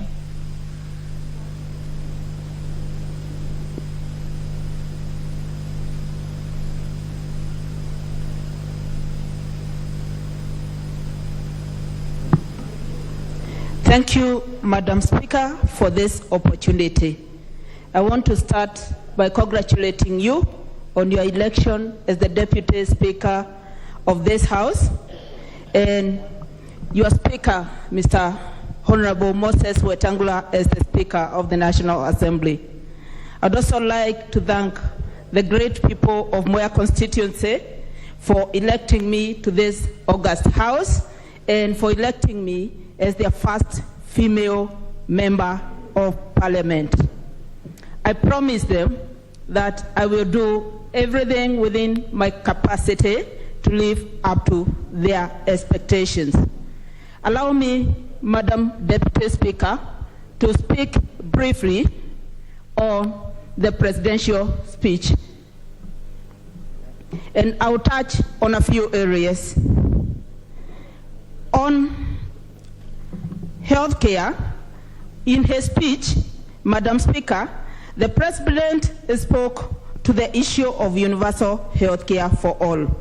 We all know that a healthy nation, Madam Speaker, is a wealthy nation. Our people, Madam Speaker, are out of reach of the expensive healthcare in Kenya. They have resorted to self-medicating. Others are even going to herbalists because they cannot afford the expensive health care in this country. Madam Speaker, Madam Deputy Speaker, it's a very good start that the President mentioned in his speech that the universal health coverage is going to be taking care of chronic ailments. We are all, as members of Parliament, in WhatsApp groups where we have to raise funds for chronic ailments, expensive chronic ailments like cancer, Madam Speaker. Families have been drained financially and cannot even make ends meet. So with the delivery of universal health care, I think the country will be headed to the right direction. On judiciary, I support the President's speech in increasing funds for the judiciary. This is indeed an indication that all the constitutional government agencies going forward will be working independently and with utmost independence. On the subsidized fertilizer. Madam Deputy Speaker, I wish to support the President in his speech where he mentioned that we are going to have a policy on production subsidy. And going forward, I hope that the subsidy production is going to be extended to other areas like certified seeds, herbicides, acaricides, and others. This way, Madam Speaker, we shall be food secure and even increase our food reserves. Madam Speaker, the President also did mention something on private-public partnerships.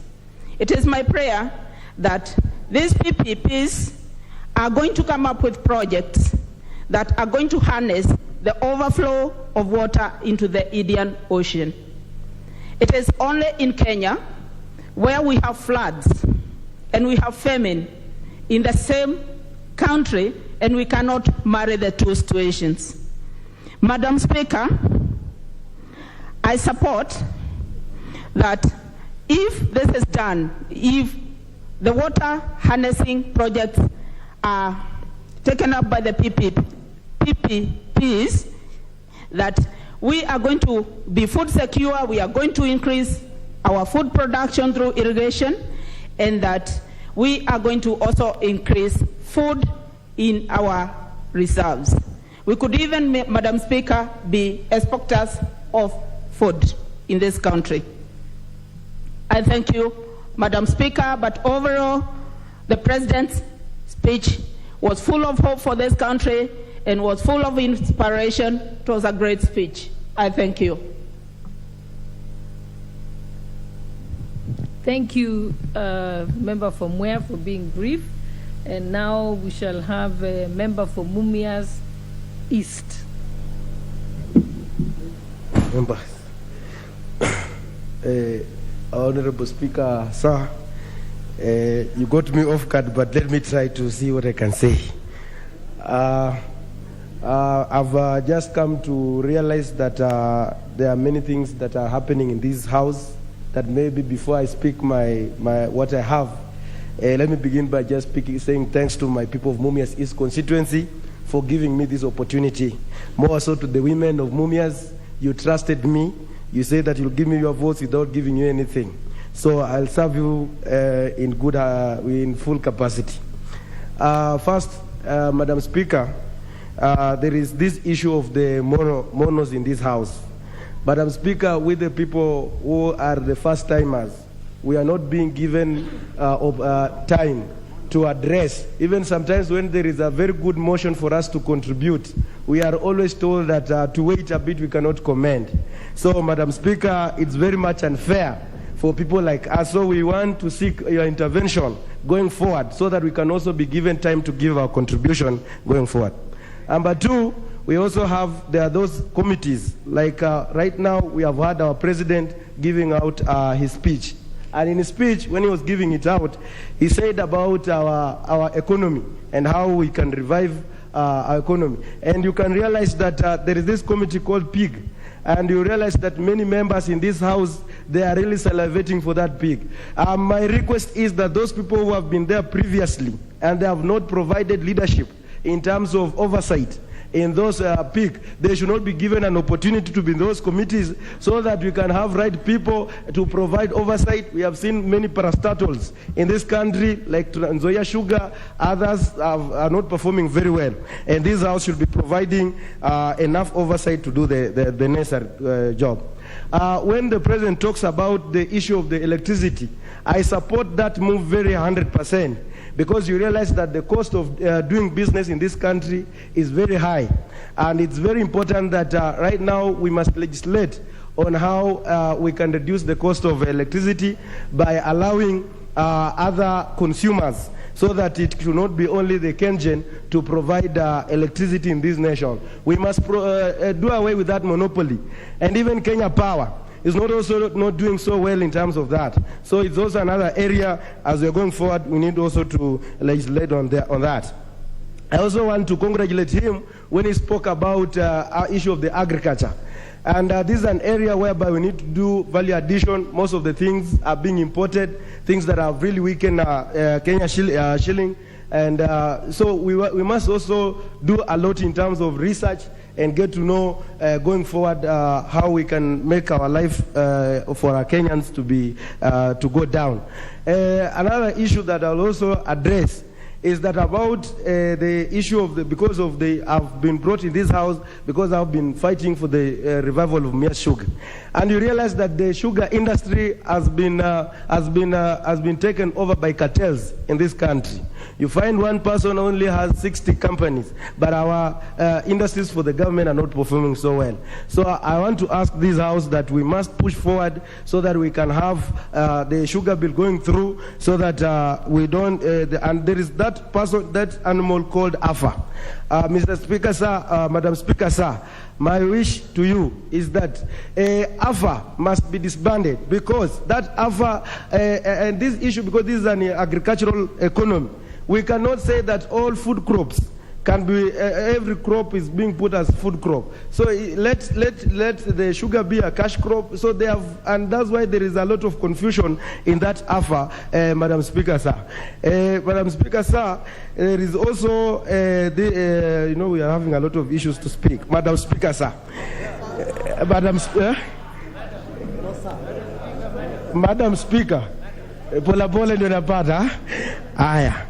So I also want to ask about this issue of electricity. Like most of the women there, they were telling me that when I go to the parliament, they want to see me on the TV when I speak. And so there is that called REA or something of the sort. It's not performing so well the way Kera is also doing its work. So my request is that we need to get more transformers in our villages so that more women can get electricity and follow programs the way it's happening the other side. So, Madam Speaker, sir, I'm so grateful. I'm so grateful in this, my then speech. As youth, we are going to deliver. My minutes are there over or not yet? I also want to I want to congratulate Madam Boss Sholei. You know, when we were, you have a lot of information. In terms when we are there, you guided me last time when I was asking many questions. So you provided leadership. But my most important thing, give us Mono's time to express our issues. The issue of the veterans, tuliwaangusha veterans. So we are all equal in this house, and we must not. I was monolized in Form 1, and I cannot be monolized in this house, Mr. Speaker, Madam Speaker, sir. Thank you so much. Thank you.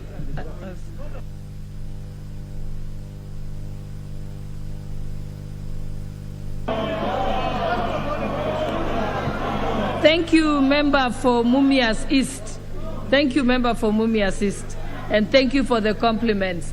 I just want to assure members we still have today and we have tomorrow. So we'll be able to have, many of you will have an opportunity to speak. But just to respond to the member for Mumias East, no one is doing what you are implying to do, which you were informed by the Speaker is unparliamentary language. So I won't respond, I won't mention that word. But you'll all have get an equal opportunity to be able to speak. In fact, you have donated 5 minutes of your time voluntarily. So now we shall have, and I've seen many members who have put in interventions, but at the same time, they are on the queue and we are actually almost reaching them. So obviously, I know you're trying to catch my attention, but definitely I can see everybody from the screen here. So let's now have the member for Mwingi West, and will be followed by the member for. Just go on. I will. Thank you, Madam Speaker. Next will be the member for. Because I think he's also trying to Kilifi South. I think. Yeah, I can see you. Thank you. Go on. Thank you, Deputy Speaker, for giving me this opportunity to address this House first time.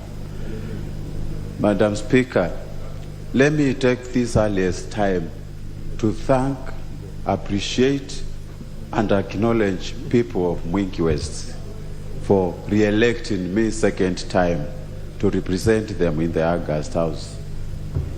Madam Speaker, I would also like to take this opportunity to thank and appreciate Almighty God for giving Kenyans peaceful elections. But all in all, let me appreciate the Right Honorable Raila Amolo Odinga, Stephen Kalonzo Musyoka, and all the principals, including the President and Deputy President, for accepting the verdict of the Supreme Court, regardless of the outcome that was actually produced by the Supreme Court. Madam Speaker, we are taking these responsibilities during the most difficult time we are facing the global challenges such as inflation and drought, conflicts in almost all the parts of our Eastern Europe, that is Ukraine and Russia. All in all, we need to forget the past and stop blaming or apportioning the failures of past regime and concentrate with what is on the earth, Madam Speaker. Madam Speaker, the President was very articulative in terms of the issues he raised. He was brief but very articulative. Number one, he celebrated the issue of dislodging ethnicity in our country. We are yet to see it in practically, Madam Speaker, and we are patiently waiting to see how he is going to balance the appointments. I'm talking of the CSs, the permanent secretaries, the ambassadors, and everything during this during this period, Madam Speaker. Madam Speaker, there is also another issue President actually articulated, which made every Kenyan happy, and I would like to say he committed in front of this August House and in two houses that he is going to serve Kenyans fairly. Madam Speaker, let us wait.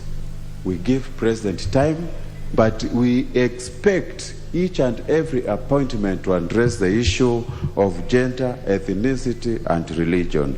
So I salute President for that. Madam Speaker, President committed to rely on both two houses for oversight duties. And I am calling upon my colleagues who committed to preserve, to protect the integrity of our Constitution.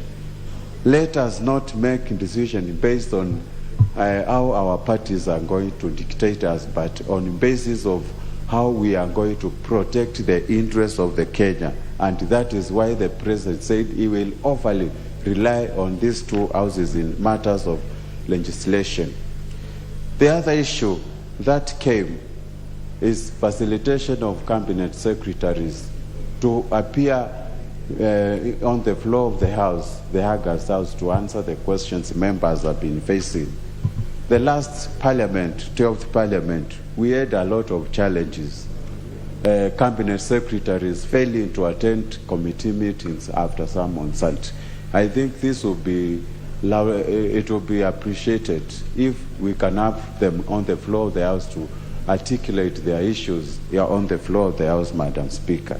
The other issue President promised the country was scaling up productivity in agriculture. But, Madam Speaker, let me be frank, we have started on the wrong foot. We cannot allow GMOs to take place in our country. We know the impact. We know how GMOs can be detrimental to our nutrition, Madam Speaker.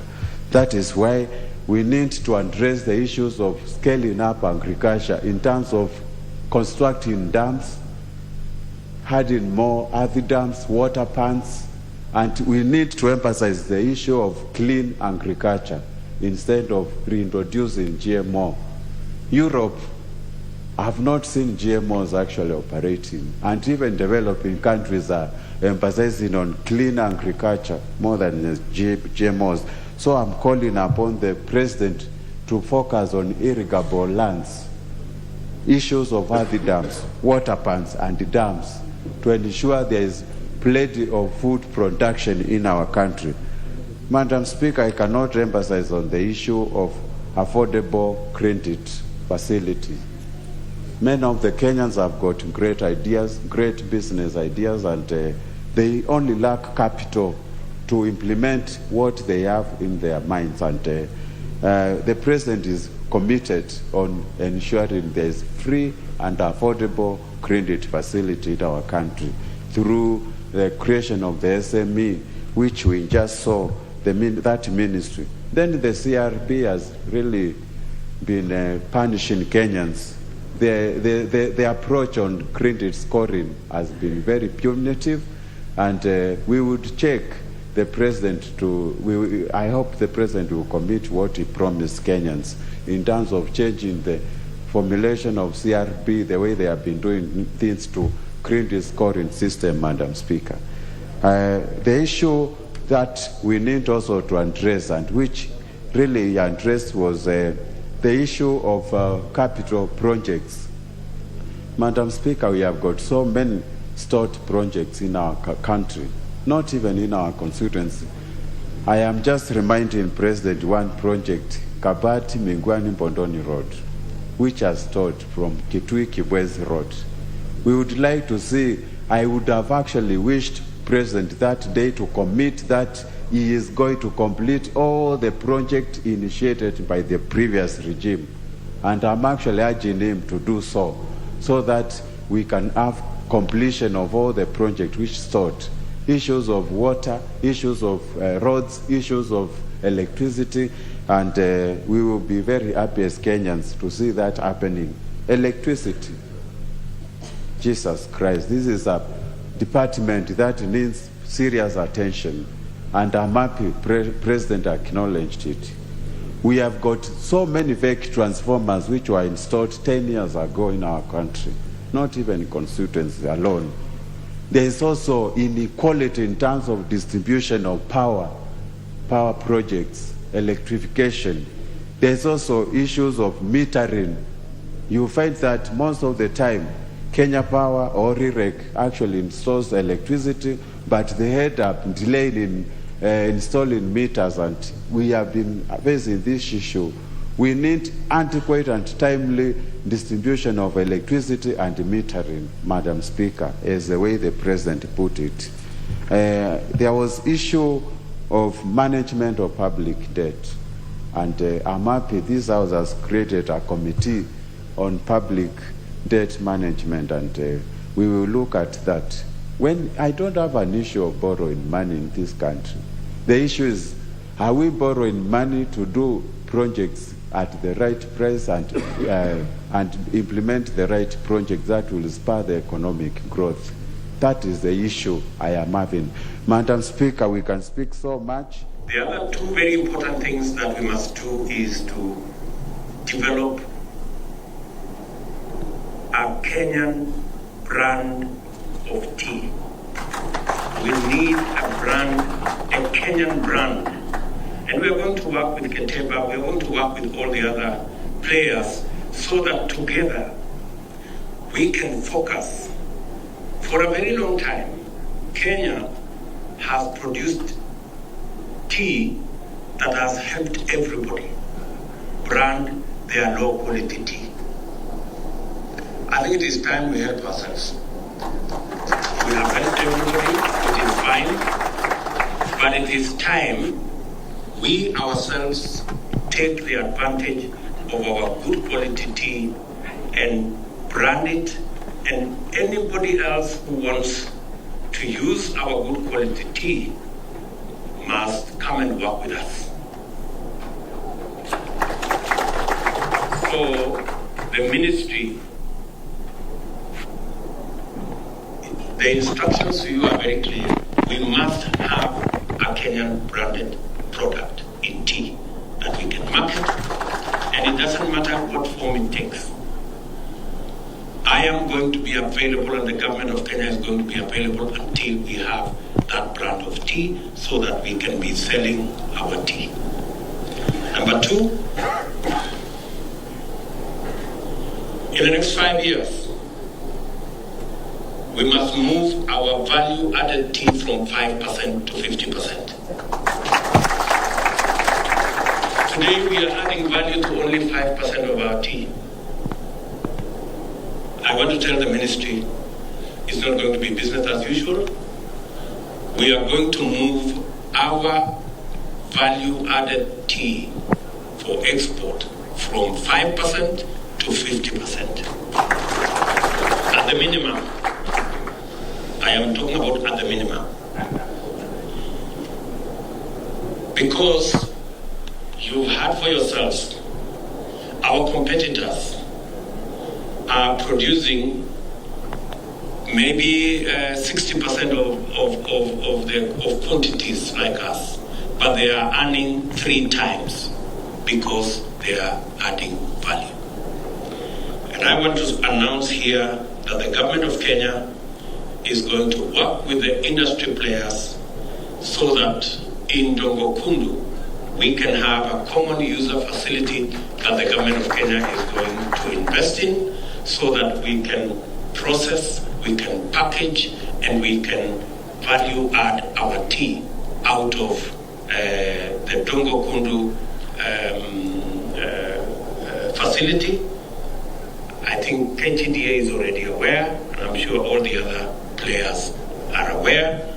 That way, even the smallest of our producers can have access to a value addition facility without major investments.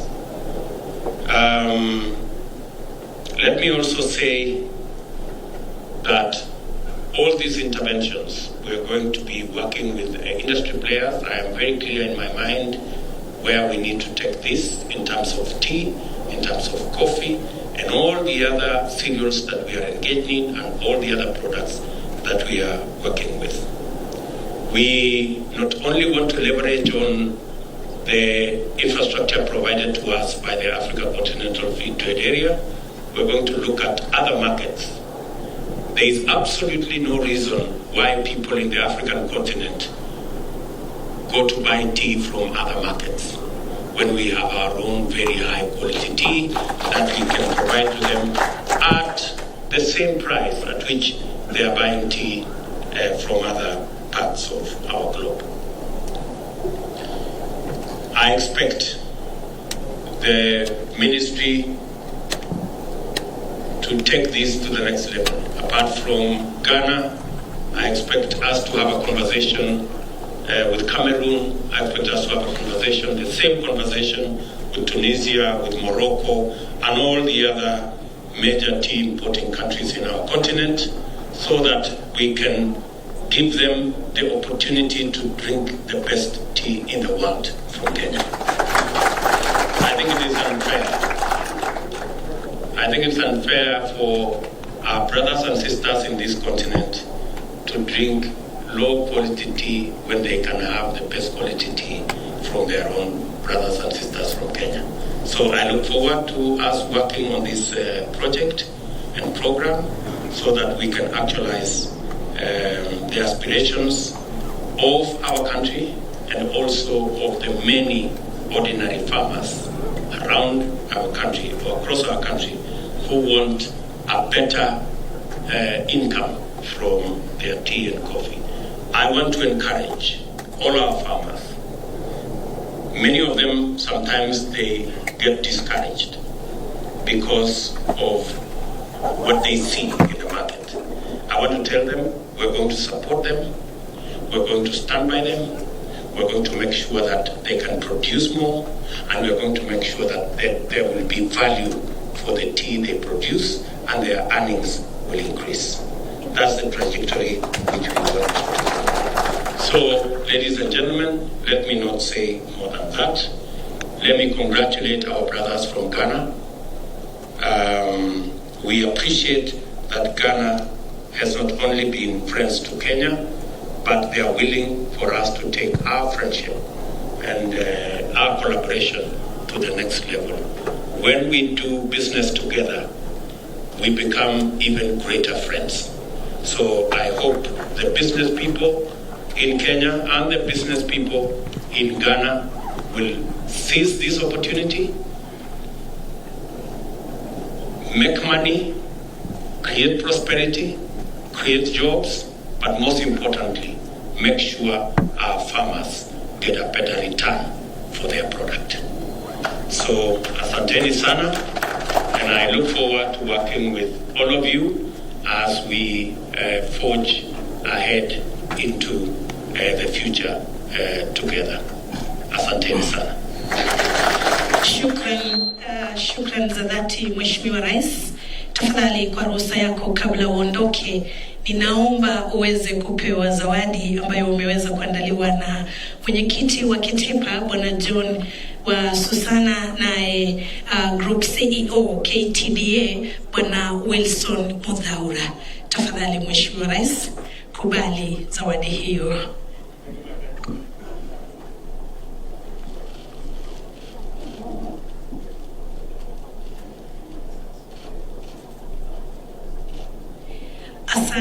Asante sana Mheshimiwa Rais kwa kukubali tuzo zawadi hiyo ambayo kwa hakika walinichuna wakaniambia usije ukaikataa. Kwa sasa ningeomba kwa ruhusa yako Mheshimiwa Rais tuweze kuelekea upande ule wa nje ili uweze kufanya shughuli hiyo rasmi ya kuzindua ama kwa lugha ya Kimombo flagging off. Wengine tafadhali sote.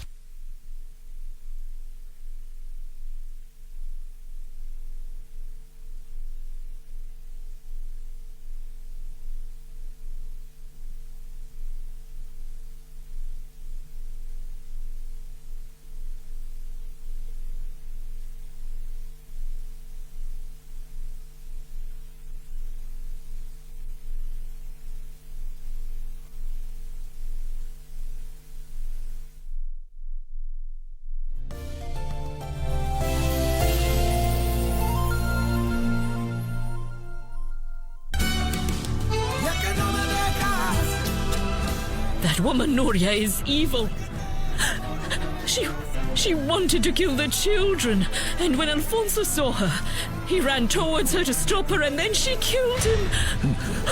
I want to see him right now. No one can see him for the moment, Mao. Oh my goodness, I hope Grandpa will be saved. That's why I'm letting you know that I'll just stay here for a few more months. I'm going with her and I won't come back. Well, you're not as stupid as you look. I'd like to pull out at once. Everything I feel. But I couldn't. I don't understand why I have to defend and protect a murderer. Felix is not a murderer. And you? Are you one? Me? Yes. But you shouldn't have the slightest doubt that my dad has to die.